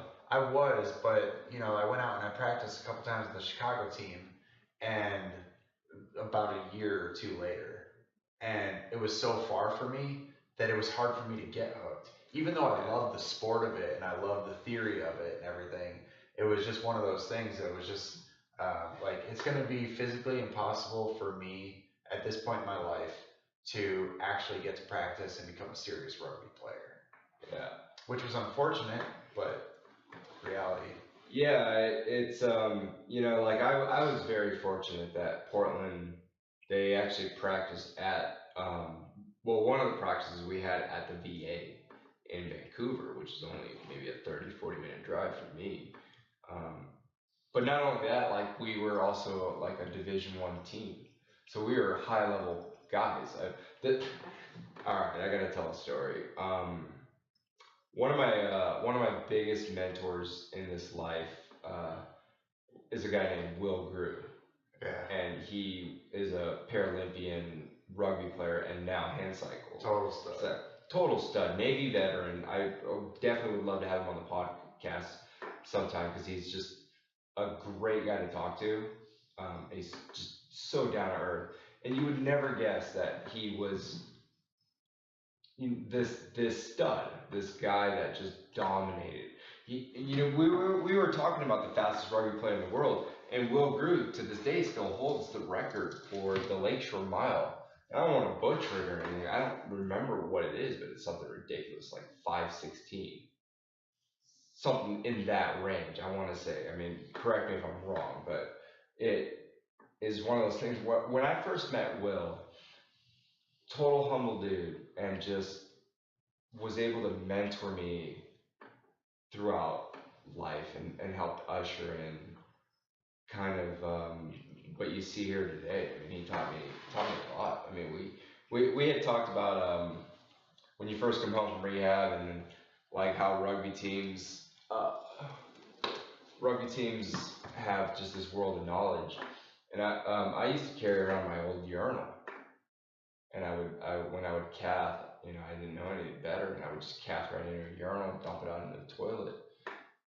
Will taught me how to, open one end of the catheter, bite the other end, pull it through, and then use the wrapper as an extension. Yeah. That was a complete game changer. I do that to this day. Like it's so funny how those little pro tips, man, they change your life. Yeah, and a rugby team just has that world of knowledge, and I was very fortunate that I was able to get on with the Pounders because I met guys like Kip Johnson, Will Grew, Seth McBride, and was just able to kind of learn from them. And it's very unfortunate that there's communities to this day that don't have anything or any resource like that. And I guess what we would want to change is that like there should be a rugby team within an hour drive of anyone that's willing to play. Mm-hmm. So weird to me that Milwaukee lost their team. I don't know the details that happened there, but yeah. I just hear some drama happen between like the player-coach relationship, but and I don't even know. I don't know anybody that even played there. But they had a couple of talents. Kevin Kramer was there. He was a functional. I want to say he was a 2.5 or a 2, but he had a lot of potential. And I remember talking with him in the early days. I'm hoping he's still doing well. Louise Clausen, who's a pretty fun follow on Facebook because he's just got a really interesting perspective on life. I don't know these people, dude. Yeah, that's that's really why I wanted to start this podcast. For one reason or another, I'm friends with everybody. Right. And I know a lot of people that have a lot of interesting perspectives on life, and I'm so bad with names that like you're throwing out names and I'm just like, I don't know. I'm horrible with names, man. It takes me. You remember all these guys' first and last names? Well, because they left their mark in my life one way or the other. That's what I mean. Like I don't know. I mean, if I played rugby against somebody at some point, I don't know if I would remember everybody's names. Well, so wouldn't that be cool if this podcast just ended up being just a biography of people? Yeah. Because I'm the same way, dude. When I go to a rugby tournament, I don't really, and I should, but I don't. But I should go out of my way and learn more about the people that I'm playing, because we all have an interesting perspective on life, and you can start Conor McGregoring everybody and like, learn about their past and their childhood, and that's not me, man. To call dudes out like that, like I don't know. I do like to play the psychological warfare, but not like that. No, I leave families, and because if anyone out there is listening and they ever want to get under my skin, just go ahead and badmouth my mom and see what kind of motherfucker comes out. Did you talk about my mama? It's not even like that. I'm not even gonna. It's just gonna. You're gonna flip a switch, and you're gonna see a different level. So If somebody talked about your mom, I'd kill him too. she's the sweetest lady. I love your mom. She is. Yeah. Dude, some of my favorite rugby moments is when I am able to convince my mom to run the camera, to run game film, but she gets so into the game. She's yelling. She's yelling and just like Yelling at you. yelling at me, yelling at other players. There was one famous line where it was actually Dave Mengen, the commissioner, because he used to play with us on Las Vegas, and we were in Denver. And he had done something that was, he inbounded to himself. Bounced it off someone? No. He threw it in and then rolled on the court to pick up the ball, which is a direct turnover. And my mom was just like, "Oh, Dave, why you do that?" And it was on film. And we just, oh man, That is so awesome. the first time we heard it, we were, in a team film session, and it was just like, "Oh, Dave, why you do that?" We would not let it go. It was the rest of the season. I wish you had that still. I probably still do. We should cut that piece and just make that an audio bite on everything. We can do it. Oh, Dave, why you do that? Why you do that? Yeah. And then there was a couple times.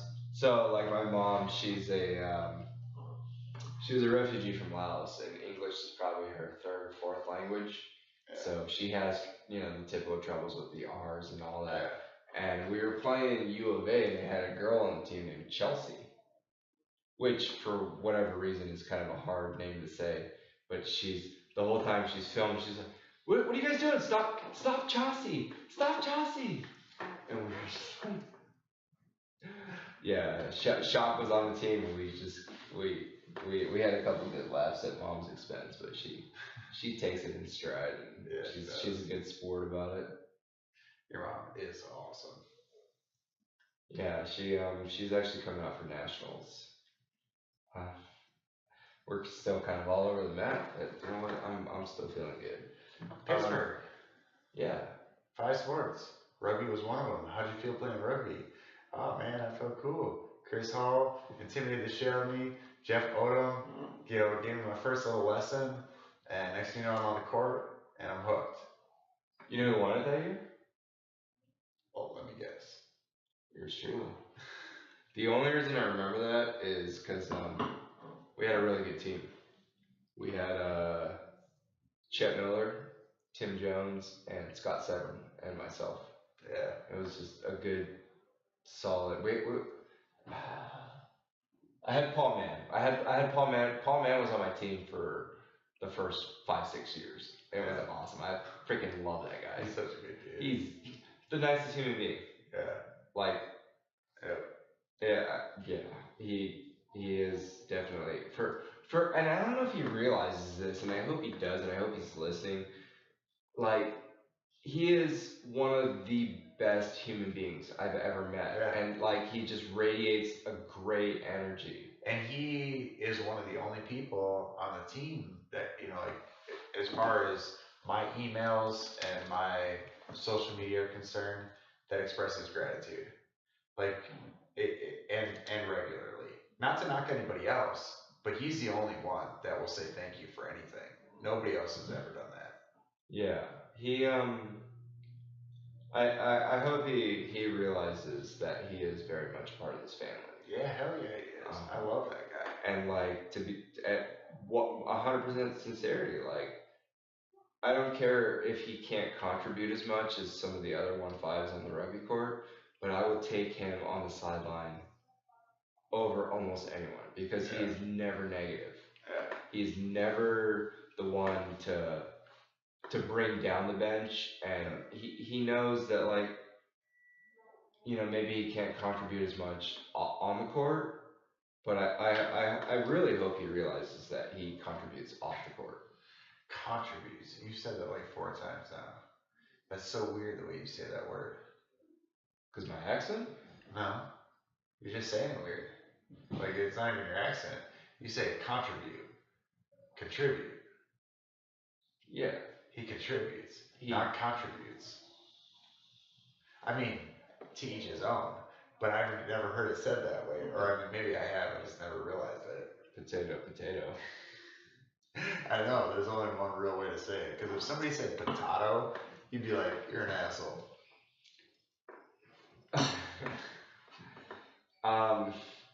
We keep going back to Pittsburgh. Mm-hmm. And I feel like you're trying to avoid a story. You had told me, you said, hey, we're gonna launch Oscar Mike. I mean, it was a pretty solid idea by then. Veterans Day 2011, 11/11/11. Yep. And I told you, man, just fuck yeah, like I'm on board, and if you need anything, you fucking let me know. Yeah. And that was the beginnings of Oscar Mike. Yeah, man. I was even trying to think about that night that we were in the hotel lobby. The hotel lobby. And Are you talking about a year later? no, that year. That night? No, maybe it was the same night. But we were in that bar in the hotel lobby, and there were a bunch of people in there talking about Oscar Mike, like starting it up, and it was just like logistics, like it was drunk talk. It was just, so how would we do it? You know, like what would we do? And then it was, well, if we sell shirts, where the hell are we gonna do it at, kind of thing. And that's when I was just like, I don't know, I got a garage. I got a garage.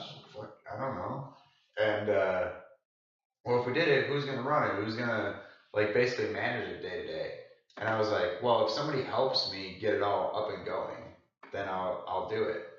And then Mike, Kyle, and Joey, all in a drunken, just like, yeah, I'll do it. You know, I'll move out there. I would have totally been down, man. The thing is, I was not independent at the time. Yeah, and those guys were, well, Kyle and Joey were Paris. Yeah. Mike Larson and Quad, he stayed up in Minnesota most of the time. Yeah, but he helped with a lot of the backbone. And he came down a lot back then. So Mike was there like when we had all four dudes in the garage, and it was like, all right, quadriplegic, put your brakes on. The pairs are gonna fucking lean the shelves on your backs, and then yank them up with a rope. You know, like they would lift it up, we'd roll underneath there and park our brakes. They'd grab a rope and yank the shelf up, and it would stand up. I mean, that shit was funny, but it was awesome. That was the beginning of Oscar Mike. Like we had no idea either. It was just, you know, we put one shirt on the shelf. The He Who Sheds Blood with Me shall forever be my brother, and then we did one for each branch of the service, like immediately after that, because we couldn't just start with Marine Corps, and everything was made in the U.S. And that was one thing that you had always were really adamant about was keeping things here. Well, the first time I went to the printer, I didn't even pay attention. He ordered the shirts for me, and so he gave us like a sample run of like, call it like 40 or 50 shirts, and I never even looked at the tag. I just assumed, like, I ordered from my buddy in Milwaukee, you know? Yeah. And I just assumed. And then I took my girlfriend at the time to a base, Mile base, Camp Pendleton, and we went to the PX and we bought some shirts and stuff. And we were on we were at the checkout counter, and she pointed and she like looked at the tag. Now, at the time, the only reason she showed me the tag is because of the one country that it said. Had it been any other country, she wouldn't have even shown me the tag. You know? No. But there was one country that I used to always make jokes about, like, isn't this who we should be at war with? And this was way before they found Bin Laden there. But I was just like, we should be in Pakistan. Why the hell are we in Afghanistan? And so, and this is before I even started Googling things, you know, like when I got home. I just said, like... Well, what's really funny is we ended up finding him in Pakistan. I know, that's the point. This was way after Before, yeah. Because Operation Neptune Spear didn't happen until, is it 12 or 13? Yeah, so this was before. Yeah. And she showed me the tag, and she lifted it up at the counter and looked at me. It was like, Pakistan. And she did that because she knows she always hears me bitching about it. And I was like, really? And then I look at the other ones, Pakistan. We had 4 shirts on the counter, all different, like, I think even like different brands, but the made in said Pakistan. And that was strange to me. I don't think I've ever run into that quite since then, but I guess every couple of years they switch, country that most t-shirts are made in. Because obviously the labor. You own a t-shirt company. When was the last time you bought a t-shirt? Seriously. But I look at them all the time, especially like when I'm at a retailer, like at Dick's Sporting Goods, I flip them all over, And when somebody shows me their like grunt style shirt, I immediately look to see what it says now, because they used to bullshit everybody. Yeah, made in the Americas. Right. And people would be like, well, grunt style was made in America. I was like, oh, look closer, dude. Somebody gave me a shirt. Yeah, most people don't realize there's a lot more of America than just the United States. Yeah. Well, and that was just a sneaky practice. You know what I mean? That was literally just to pull the wool over people's eyes. It was good copywriting. Yeah, and it was such a simple, like, stupid thing, because you didn't need to do that. You know what I mean? No other company cared about like faking it. Nobody gave a shit if their shirt said Bangladesh. Yeah. At all. Just so Under Armour with When You Worry Project. Theirs weren't made in the U.S. No, not at all. No. What I'm saying is, out of the million brands that you could pick up in the stores, nobody cares about bullshitting about being like made in America. Yeah. They'd happily put Vietnam on there or Bangladesh, anywhere. Hecho Mexico. Right. It doesn't matter to those companies at all. But there's one company that felt like they had to lie about it. And they would put out like a video saying made in America, or their shirt saying made in the Americas. Like stupid things like that. It was just unnecessary. I always wondered, like, why even do that? Literally nobody is looking at that in your tag. Whew. Excuse me. But for us, no, bless you. The Made in America thing was just it was a thing because of one shirt label that was flipped up that I just felt like, man, if the stuff on our bases is being made in Pakistan, I can do it, and I'll do it made in America. A t-shirt is not a cell phone, it's not a car, like it has so many fewer barriers of entry, and it's just like, like there has to be a way. Plus I know cotton is grown here. So at the most, you could get your cotton, you could get your cut and sew teams, you could get your finishers, all of that here. And if you gotta import some sort of like fancy like thread or something from somewhere, I mean, so be it. But at least the majority of the product is being made here. At least the hands that are involved, not the plant that's involved, but the hands are tax-paying hands. I don't care what color skin you are. I don't care anything else. This is an interesting thing that I feel like is necessary to bring up. Somebody that I admire a lot.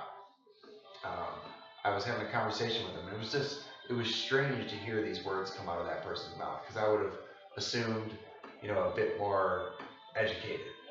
And not to knock this person, I'm not going to use their name, but they were asking me like, oh, isn't your stuff made in America? I went on this trip for this company that I work with, who says that everything is made in America, and I went to their factories in Los Angeles. And when I went in there wasn't one American in there. And I was like, oh no, like he believes that. Like that comment that just kind of, and that has to be so common, because here's a pretty smart dude, but he said not one American in there. Did he go up and he'd say, were you born in the United States of America? Checking IDs and passports. Right. He looked at the color of everybody's skin in a factory, and he said, there are no Americans in here, because he didn't see any white people. You get what I'm saying? Well, what is an American? And that's my point. Yeah. Is like, it was just off a visual of the people in the room. Like, they weren't all fucking white and blonde hair and blue eyes in there. There isn't one American in here. And it's just that, I feel like that's the level of ignorance that, and that's why I'm not using this person's name, because I love them, Yeah. But at the same time, it's just like, to make a comment like that just shows that there are many people, and when you hear those things being said, there are many people that don't look deeper than the color of someone's skin. Like, it doesn't matter. That person could, like that comment you made to me the other day when I ordered Chinese food, and I said something like, oh man, that's weird. That's the first time an Asian didn't answer the phone. And you said, well, how do you know that? Like, what if I answered the phone over there? And I was like, oh shit, that's right. You know what I mean? I'm really, so one of the moments that I'm really looking forward to is when someone who's just only listening to the audio version of this podcast Sees you. finally learns that I'm Asian. Right. And like, Yeah. is it gonna be like the old Dave Chappelle skit when like the dude's brain just explodes? Right. Yeah. But god damn, remember we were talking about? Hey, Dustin's texting us. Yeah. What should I tell him? Tell him to just. Oh, he's saying road's a sheet of ice. If it's dangerous for him to come out, man, like he doesn't have to risk it, but because it did rain earlier. I'm going to be downrange and I need to get gas. Road's a sheet of ice. Well, you can always call a gas station.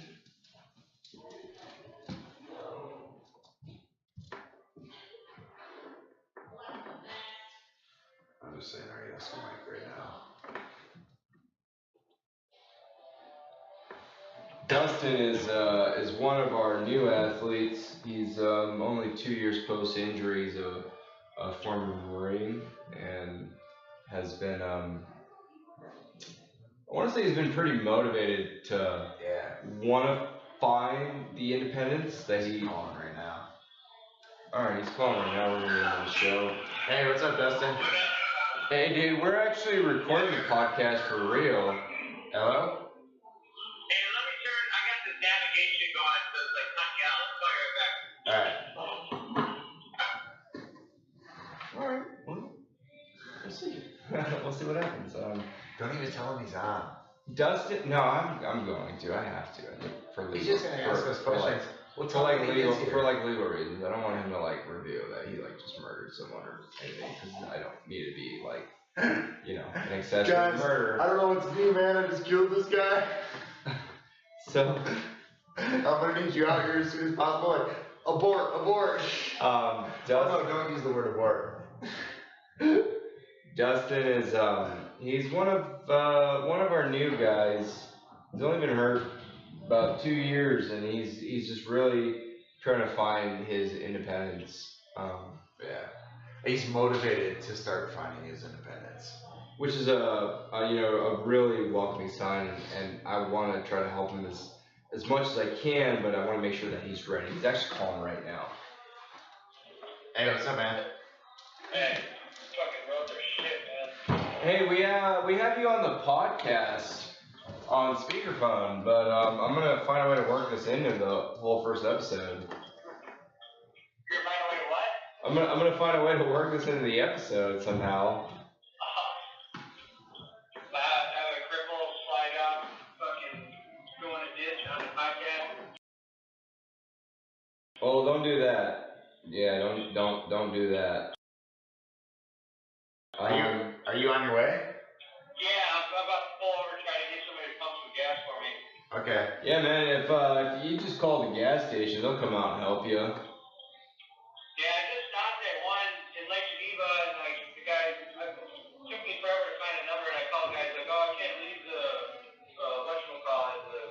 wherever the hell he's at, and I'm like, there's nobody fucking here, like, walk out and pump the gas, Hey, check out, yeah, exactly, but check out like either like a truck stop. There should be at least one more truck stop in between us. Yeah, I'm gonna take the interstate. I usually take the back roads up there. I'm gonna take the main roads, I guess, or whatever. Yeah, hop on that and pop into like a TNA or a pilot.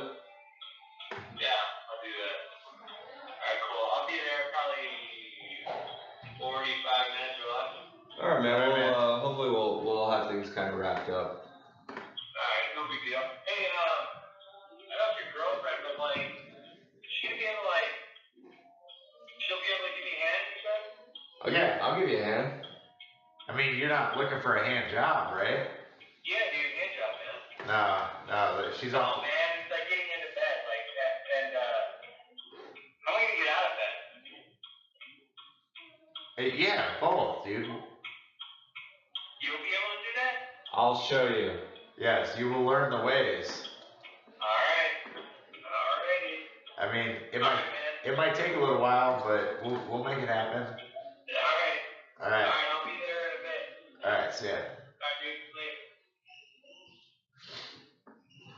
Later. Just have him throw him a towel and tell him to cover up his cock and balls while we teach him how to get dressed. I don't give a fuck. I don't either. You know how many dongs I saw while I was in the Marines? Well, I mean for him, not for us. Yeah, Dustin's one of the new guys, kind of a project that we've been working on, and he reached out and was like, you know, hey, can you help us? Can you help me teach, or can you, Jesus Christ, can you help me transfer and like show me how you do certain Can you things? help teach me? That's the word. Yeah. It's almost 7:20 and we're 3 glasses of wine in now at this point. And, but yeah, I'm looking forward. That's kind of one thing that that I've really appreciated about Oscar Mike is that it's given me this opportunity. So we're in Pittsburgh at the 941 Saloon. We've already talked about that. No, we didn't even talk about how that's where it was. Yeah, we did. No way. Yeah. We talked about the whole thing? We talked about the whole thing, it being a gay bar and starting Oscar Mike. About that, but not starting Oscar Mike? Yeah, we did. Not in there? Yeah, everyone here knows that Oscar Mike was founded in a gay bar. No shit. Yeah, we covered all that, bro. I thought we got to the point where we got there. No, you already talked about like the dudes. That's why I didn't need the third glass of wine. Yeah, we talked about dong shots. Wait, what? I took jello shots. You took dong shots? I mean, shit. No, you know what I mean about starting Oscar Mike. Yeah, and White we Man did. in America. And we got to the garage. Man, I just like zoned out 30 minutes, man. Yeah, we talked about the garage and White Man in America. You sure that was the wine? What else would it be? I don't know. I'm just asking. I mean, everything else is illegal in the state of Illinois. Anyway, alright, so where were we? We were talking about just why everything was made in the U.S. and why that's important. Oh, and so then my friend that went to LA and saw that whole process and said there weren't any Americans there. So check this out. I go, not that long ago, we have a new textile maker. The guy who would take all the yarns and turn them into a textile. And he'll make all sorts of different kinds, and he's in LA. And so we go there, I come in the front door and they introduce me to this dude, Jose. And I meet Jose, and he's the one that's going to be giving me the tour. Started taking me through the facility, and I started asking him questions like, how long have you been here, man? And he speaks pretty good English. I mean, a little broken, but very good. And he starts telling me like 20-something years. And I was like, dang, that's a long time. I said, what did you start doing here? And he's like, oh, I was just sweeping the floors, when I first got here. And he's like, and then after 4 or 5 years, I switched to this position. 5 years later, I switched to this position. And then he became the manager of the facility. And then he said, and I would always joke over those 20-something years to the owner that one day I was going to own this place. And he would say, he would laugh and ha ha ha. And then he said, and about, call it like 4 years ago, he got his citizenship finally. And then 2 years after he got his citizenship, the owner of the building was old or sick or something or other, and he wanted to sell the business. And Jose said that with his citizenship, he went to the SBA. He had saved up however many shekels he had, and asked a couple friends for help. They said yes. He bought the business, and now Jose is our textile maker. And everybody for his first, so let's just say that he was here for 24 years doing that job, but he only had a citizenship for 4. So for the first 20 years, what would you have said? That's not an American? He's an illegal. Right, an illegal. He's an alien. An alien. all of these dehumanizing words that don't fucking put a face to Jose and a dude who, you know, like you talk about all these people that work, you know, and these are some of the most quote unquote patriotic people on the planet that work for whoever their employer is, who doesn't do a friggin' thing in the United States or manufacture an item. And here's Jose, who's got 100 people working for him, making textiles for all these businesses who are moving textiles to the cut and sew shops, who are moving it to the screen printers, to the warehouses. Jose is like literally the epicenter for an American-made manufacturing industry.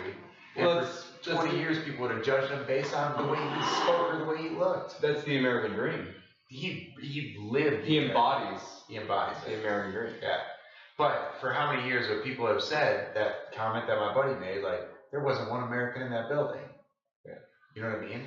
Well, that's like, and you know this about me. Both of my parents were immigrants. Mm-hmm. They were both refugees from Laos. With some crazy stories. A little bit crazy. I mean, it's kind of one of those things. Like they Perspective, though. Absolutely, yeah, 100%. They were faced with a situation. They had to just deal with it. You know, right. my mom, she left Laos on a small little boat floating across the Mekong River over to Thailand, carrying her, I want to say maybe 3-year-old nephew, and they spent some years in a refugee camp. Came here to the U.S. in 1981. Dude, refugee, nowadays, that word, what kind of connotation does it bring? You always think of like Syrian refugees. Immigrant or migrant, either one of those words means alien. You know what I mean? Like, and I'm not a fucking snowflake. I'm just, you know what I mean? Like, I'm a human being. And I look at other people, like, I just can't judge anybody. And I also know that some people, like the Hispanics in my unit, were some of the most patriotic dudes I've ever met. And not only, and I mean patriotic to a different level, like they didn't take anything for granted. Yeah. They wanted to get their citizenship, and they loved doing what they were doing. More so, and there was no entitlement either. That's the other thing, you know. Like I just want people to stop feeling so entitled to have everything that they have, and realize too that like status or objects or things just don't make you a happy human being. Well, a lot of these people, they I want to put this in the most non-disrespectful way, but they don't realize that they hit the absolute lottery. Yeah. Of just being born here. Of just being born in the United States. But I'm an American. You can't tell me that. Right. Love it or leave it. And it's like, well, if you don't understand what other people are going to, then how can you really appreciate what you have going on here? Yeah. You know, and that was, dude, one of the biggest driving forces of me joining the Marines in the first place, or even just wanting to, you know, serve my country was like my freshman year. I think I kind of got in like a little scuffle with a guy, and he said, "Why don't you go back to your country?" I was like, "Wait a minute, what? I was born in San Diego. Like this is my country. I don't have any other country." Right. But it was just the fact that he was judging me based on the color, and it was just like, I took a step back and I just kind of realized, I was like, wait, what is my country? Like, what have you done for the country? What have I done? Like, what's my contribution? Why do I get to call this piece of land mine? That's so rad. Without any investment. Yeah. So I think that really planted the seed, and at that point, it was probably a no-brainer. I was most likely gonna serve. Yeah. Just so no motherfucker can ever say that to me ever again. Yeah. I can totally see why that would propel you to do that. Yeah.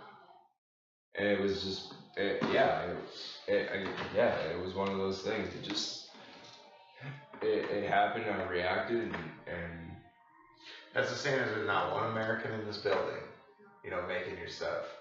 It's like, why? Because they're Korean or Hispanic or, you know, like, I don't understand it.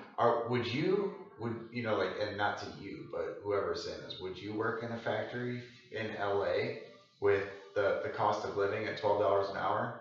No? Don't knock the person that would. Well, it's not even would you. How about could you? Yeah.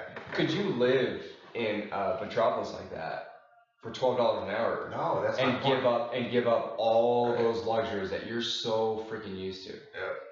I mean, the cost of living in LA, anywhere close to the Garment District, is going to be outrageous. I mean, for $12 an hour, you can't maintain like that. It's not Poplar Grove, Illinois, where $12 an hour can get you something, you know. Yeah, I did some advanced rehab in LA, in Redondo Beach, and I had a hotel in Torrance, and it was, I want to say, like $80 a night. Our mortgage here on a 9,000 square foot house on the water here in Poplar Grove, Illinois, is what rent is in LA on a 2-bedroom apartment.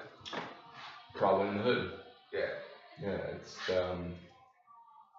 it's amazing how, like, people are able to just differentiate themselves from another group of people based on skin tone or ethnicity. I mean, like I said, man, I grew up in, Felony Flats, and I didn't start looking down on you until I got to know you. Down? Yeah. What do you mean? I'm kidding, dude. It's amazing that people can look down on each other. Well, I gave you the benefit of the doubt, so I got to know you. Dude, where I grew up, it was a whole mix of like ethnicities, and there wasn't like we were all just poor. We were all poor Mexicans. We were all poor blacks. We were all poor Asians. We were all poor whites. There was poor natives. Like, we were just poor. I know you do that mullet for fun, but I have to show you a picture of me growing up in the trailer park with a real mullet. Yeah. I mean, it is hilarious looking, dude. You look at that picture of me, my cutoff jean shorts and my mullet just standing there in front of the trailer. So, like, I don't know what I was doing, but I'm standing there with like my chest out, my cutoff shirt, my cutoff shorts, and the mullet and everything, just looking all proud. What do you mean I'm growing the mullet for fun? Well, you got a fancy mullet. Dude, I've told you this 100 times. It's not a hairstyle. It's a lifestyle. It really has, man. I've been YouTube, or not YouTube. I've been Craigslisting like El Caminos. Thinking about starting to play hockey. I'm not sure. I've gone to more hockey games in the last 3 months than I have in my life. Yeah. Went to our first Blackhawks game. Favorite Metallica song? Favorite Metallica song ever, of all time? Unforgiven. You got this, dude. Am I saying Unforgiven or? No, I'm just saying you got this. This lifestyle, you got it. Yeah, it's in your bones. It is pretty fun. People get good laughs at it, and I'm enjoying it. Like, I'm comfortable in my skin, where I don't mind if people want to have a laugh or what other people think of me. I'm 100% kind of like in that security zone. You let me know if anybody talks shit about you. I got you. I got you back, man. Thanks, buddy. Yeah. I'll ride. Letterbook. Hey, I was thinking, could we clap and wanna go? Yeah. We can. Ready? 1, 2, 3. Part 3 of the podcast. It is now 8:50. It's late. We got a belly full of Bravo's ribs. I didn't want to end on that note without, so earlier, like yesterday, I had posted that we were doing this podcast, and I wanted to ask some of the potential listeners in the audience out there what kind of questions that they wanted to ask you. And I came across a few funny ones that I really wanted to ask. Let me see if I can pull them up here. That's dangerous. Yeah, well, the first one is actually from a good friend of mine named Ronnie. He was actually the guy that referred me to the Marine recruiter and got the whole ball rolling on this this whole sideshow. But he wanted to ask, which is a pretty good classic, I guess. I don't know, maybe Marines like to talk about this, but it's fuck, marry, kill. Chelsea Manning, Lady Gaga, and Elizabeth Warren.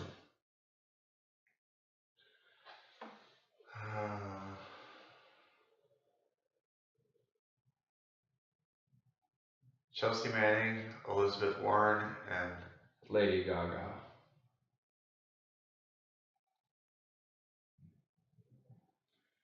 Lady Gaga,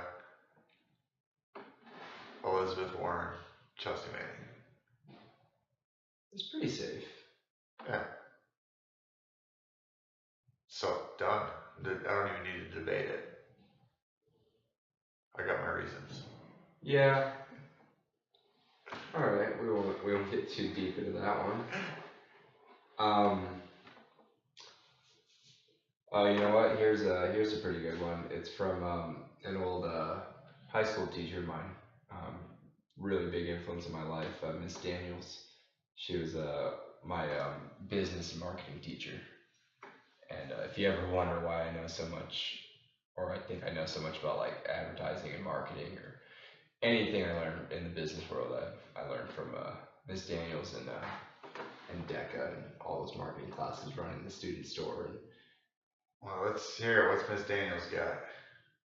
she can I tell a quick story real quick? And it's something that I've been meaning to tell Miss Daniels. Is that, and I really hope that she's listening. Is professional, sort of in a way. So our senior year, I was in charge of running like the student store, and we had just gotten this new slushy machine. It was one of those ones with like the coils and like you fill wheezing the juice. Yeah, you fill the crap in from the top and then you just let it run and yeah. So we had just gotten this thing, and I knew that my folks were going out of town that weekend, so I was going to throw a party, and I had decided that I was going to jack the slushy machine from the student store and bring it to my house, and we were going to make frozen Cokes and Jack Daniels and margaritas. And so we had just pulled off. It was like an Ocean's 11 heist, where I had told Miss Daniels that the company that rented us the machine was going to come and do some like break-in maintenance over the weekend. Then they were coming to pick it up Friday and bring it back by Monday. Yeah.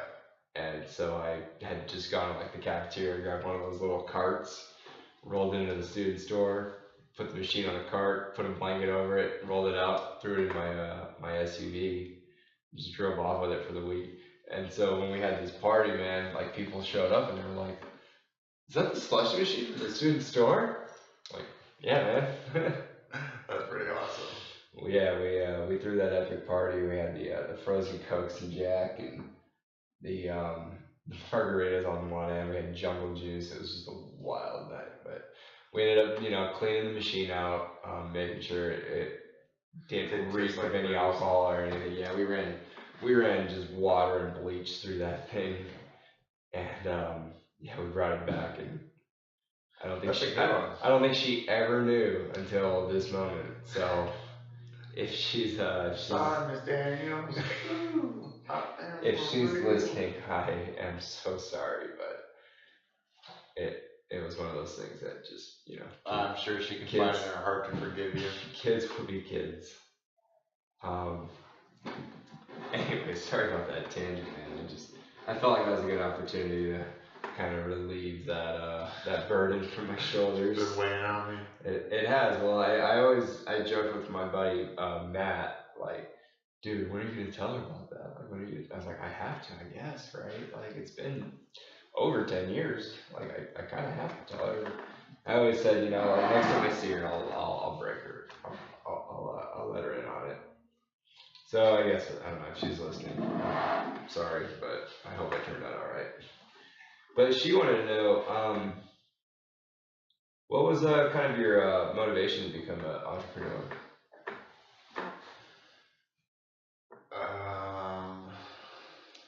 My motivation.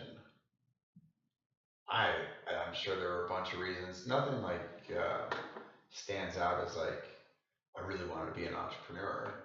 It just I always felt like I could build a mousetrap, not even a better one, just build a mousetrap, you know, and operate it.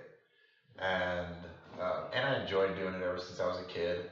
Um, I think about the first little lawn mowing businesses and lemonade stands and the bike shop that me and my buddy Scott made, um, fixing all the like local bikes and stuff. And his uncle had a bike shop like maybe 15 minutes away, so he would hook us up with parts at cost, and we were able to do stuff like that even at a super young age, like 12, 13 years old. You were always just a hustler. Yeah. And then, when I fell in love with adaptive sports and just wanted a way to turn something, an idea that a bunch of guys had at an event and turn it into something real. I guess the thing that I was probably the most familiar with that was the easiest, that didn't take any real money to start, was selling t-shirts. It wasn't going to be a huge investment. Did a little Kickstarter campaign. Bought our first round of shirts, turned the 2-car garage into a warehouse, built a website, and that was back in the days when I was trying to do the graphic design, do the web design, do the bookkeeping, but everything was so small back then that it was just, I was editing videos and and then I slowly but surely I would just bring on friends that all had a certain skill set, people that weren't really looking for any sort of money or anything, like my buddy Nick Cavalier that makes videos for us, and Marky, who became our first like actual full-time designer. Turned tattoo artist who actually inked me up with my Oscar Mike tattoo and the one I got on my left arm. Yeah, he's an awesome artist and like a wizard on a computer. And just slowly started turning basically a hobby into something more real. Every piece that we would add to the puzzle, just made a more complete picture. So that little ghetto operation in the garage is now just a little less ghetto, and in an actual facility. Yeah, it's really amazing when you look at the growth of the company, because it's just gone from, like you said, a 2-car garage operation to having an entire warehouse that has,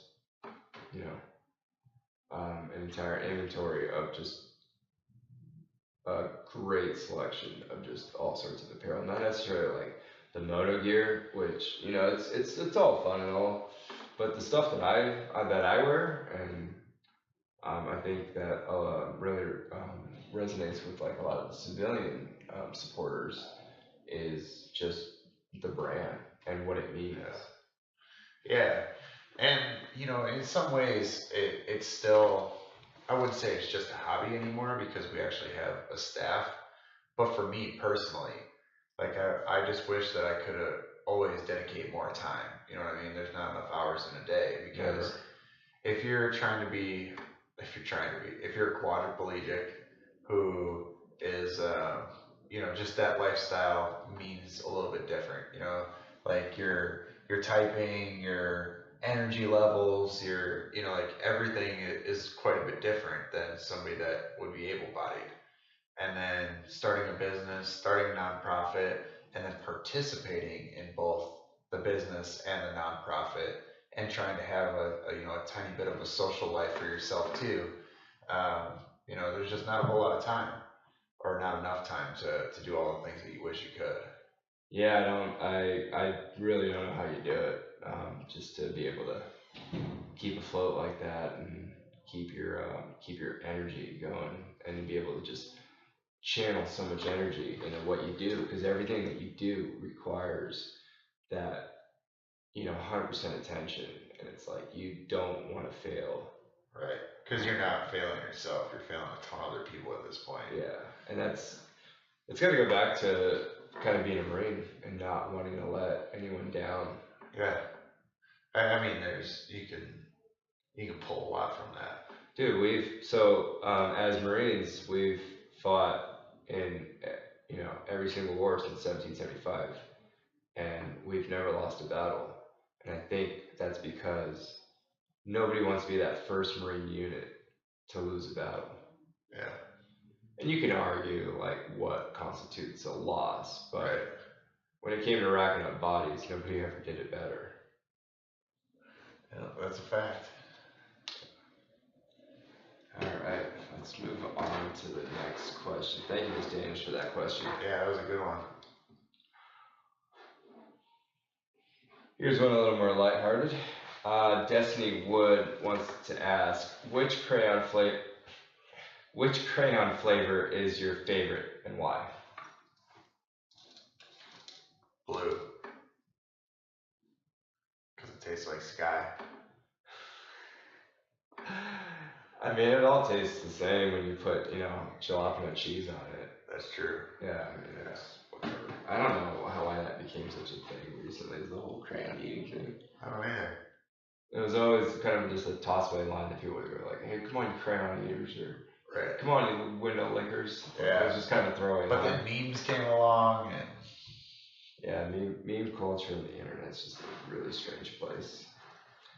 We're gonna just end it on one last question. We're probably gonna spend quite some time on this. I know you promised me 15 minutes, but my old rugby coach actually wants to ask Chris Cook, who is a Hall of Fame wheelchair rugby player. I don't know if you got a chance to meet him down in Kansas City, but Yeah. he was the older gentleman sitting there looking pretty disappointed in his team. But, hey, stick with it, and you'll get him next year. But he wants to ask, how do you feel about athletes kneeling for the national anthem?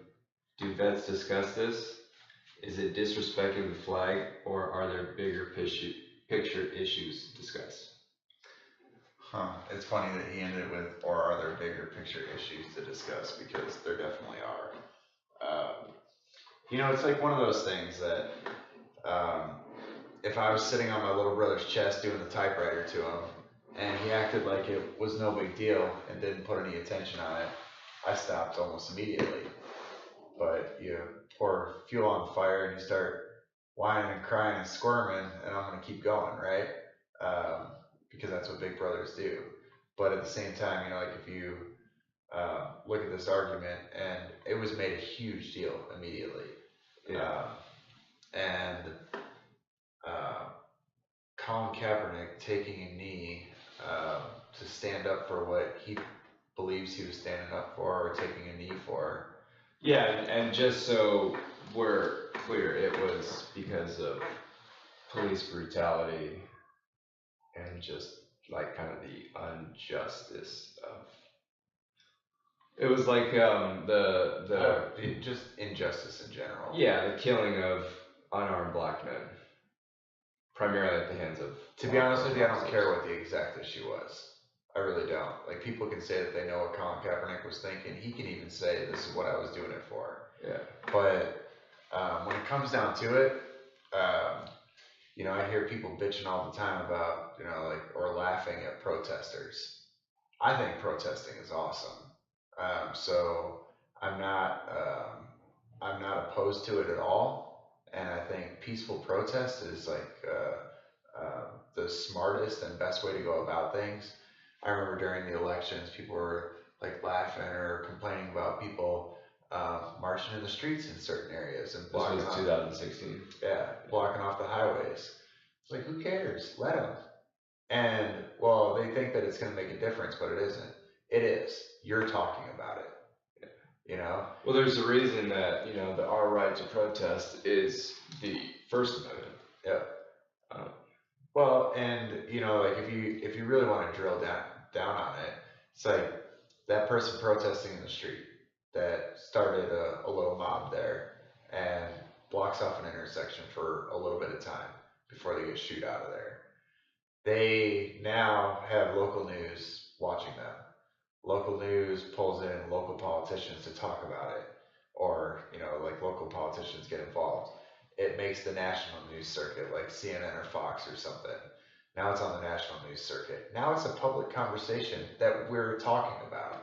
Protests work, and they do influence change. You know, you can not like the change. You know, you can protest against that, or you can vote against it. But people's voices and being heard in that way, shape, or form, as long as it's peaceful, I'm down with. I'm gonna just play a little bit of like devil's advocate and play kind of that other role.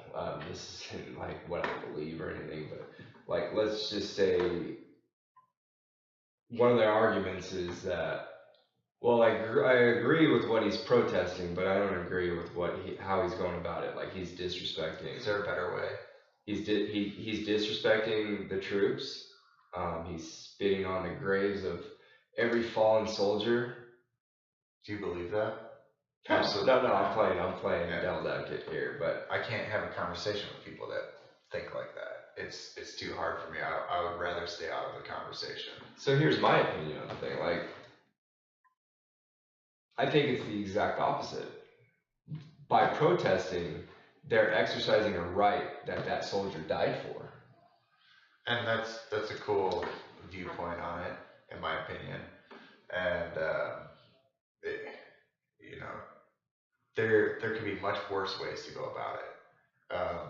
And I think if you're in that position and you want to make a peaceful protest, you know, people are like, "Oh, you get paid a lot of money to play a position on a team," and he's got no right to do that either. And then they started talking about the player rights and what they can and can't do, and owners' rights and what owners could force down people's throats. Right. Yeah. And it's just, you know, it got out of hand quick. But as an individual, and your right to protest something, or, you know, it's not like it helped his career. Not that he was, you know, going to be, you know, no offense to him or anything, but a stud quarterback. I'm a Seahawks fan. I completely agree. Yeah, and it, but I wouldn't wish everything that happened to him afterwards. You know what I mean? There are millions of people that just spend their days talking shit about him. Yeah, or burning his jerseys. Right. Okay, what's that accomplishing? Right, but at the same time, I mean, I wouldn't want millions of people doing that, you know, with me. That's not a good feeling to have. You know, that there's so many people that almost wish bad things upon you and completely disagree with an action that you took. You know what I always found interesting was that so when it originally started happening, he used to sit on the bench, but then Nate Boyer kind of had a heart-to-heart with him and was the one that suggested, hey, it looks bad when you're sitting on the bench. Why don't you just take a knee? Because taking a knee in like the military community, at least in my interpretation, I mean, you know, we've kneeled at graves, and we've, you know, that's always been kind of a sign of respect. And that's kind of what Nate Boyer, you know, who was I want to say special force veteran, had suggested to him, and that's when that movement started happening. So imagine, what if he changed his stance? Like, what if his original stance was he was going to take a knee, but it was for veterans' rights and bringing everybody home? Right. How would people feel about that? Everybody would be kneeling for the national anthem. And the conversation would completely change. Right, but he decided to make it about like police brutality or injustices in a community that he relates to. And you know, it's one of those things, like, you know, I'm not, I guess I understand both sides. I understand what the media has done to it, and you never want innocent killings for any reason. So as a whole, as a society, maybe the individual did that committed the action, but as a whole, not, you know, like, that's not something that we all want. And if bringing it to the forefront of our consciousness for a couple of years is the solution to creating systemic change in those um, units like police, um, so be it. I mean, it's an evolution, and people always want to look at it in the moment, and I guess you should, but looking at the big picture, it's just these are things that are going to happen, and the killing and the protests, and in the end, I feel like, same thing with the Constitution, like it's gonna get wrinkled up and unfolded again and wrinkled up and unfolded, and left is going to battle right for 8 years at a time for power, and I guess I just never look at it so much in the moment, even though sometimes it's super frustrating to watch people.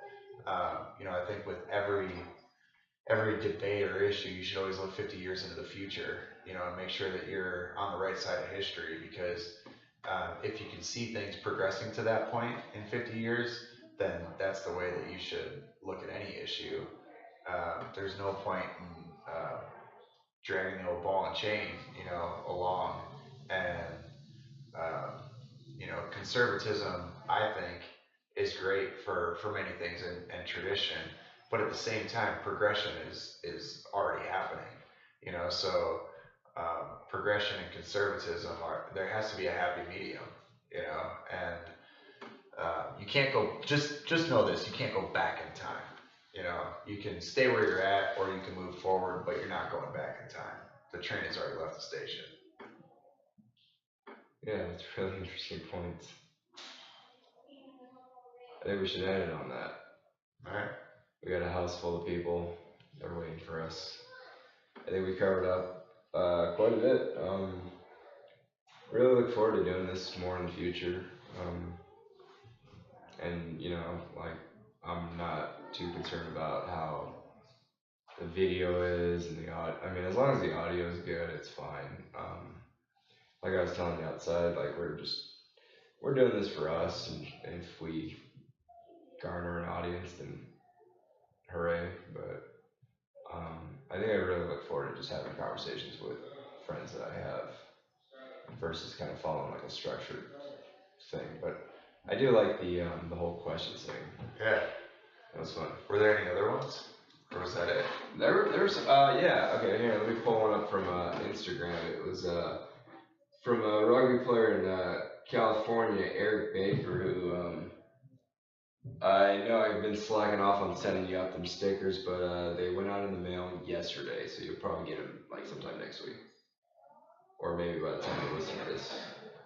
But he had asked, favorite pair of shoes and why? I guess that your Vans, man. You can never go wrong with the Vans slip-ons. Yeah, timeless. Yeah, I mean, they've been cool ever since they were created. You don't have to wear socks, which is awesome when you're a quad. Yep, you can get all the different color combos that you want. Like, I got a pair with skull and crossbones on them. You know what's funny is I don't have I got one pair of Vans, and they're not the slip-on ones.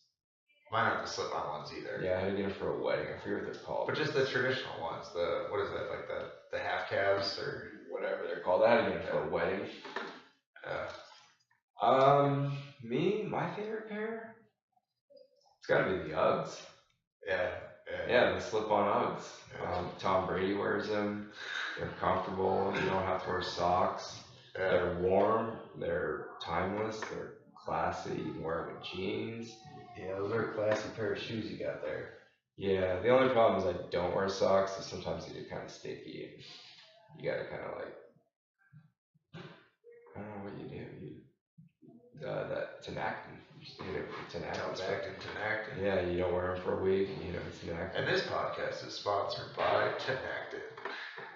Dude, this is gonna be funny. While we're still recording, what are some potential sponsors that I should go after? Ferticare, yeah. Or what's the one, the brand that I have now? The Sex Toms. Yeah, but I don't remember the brand.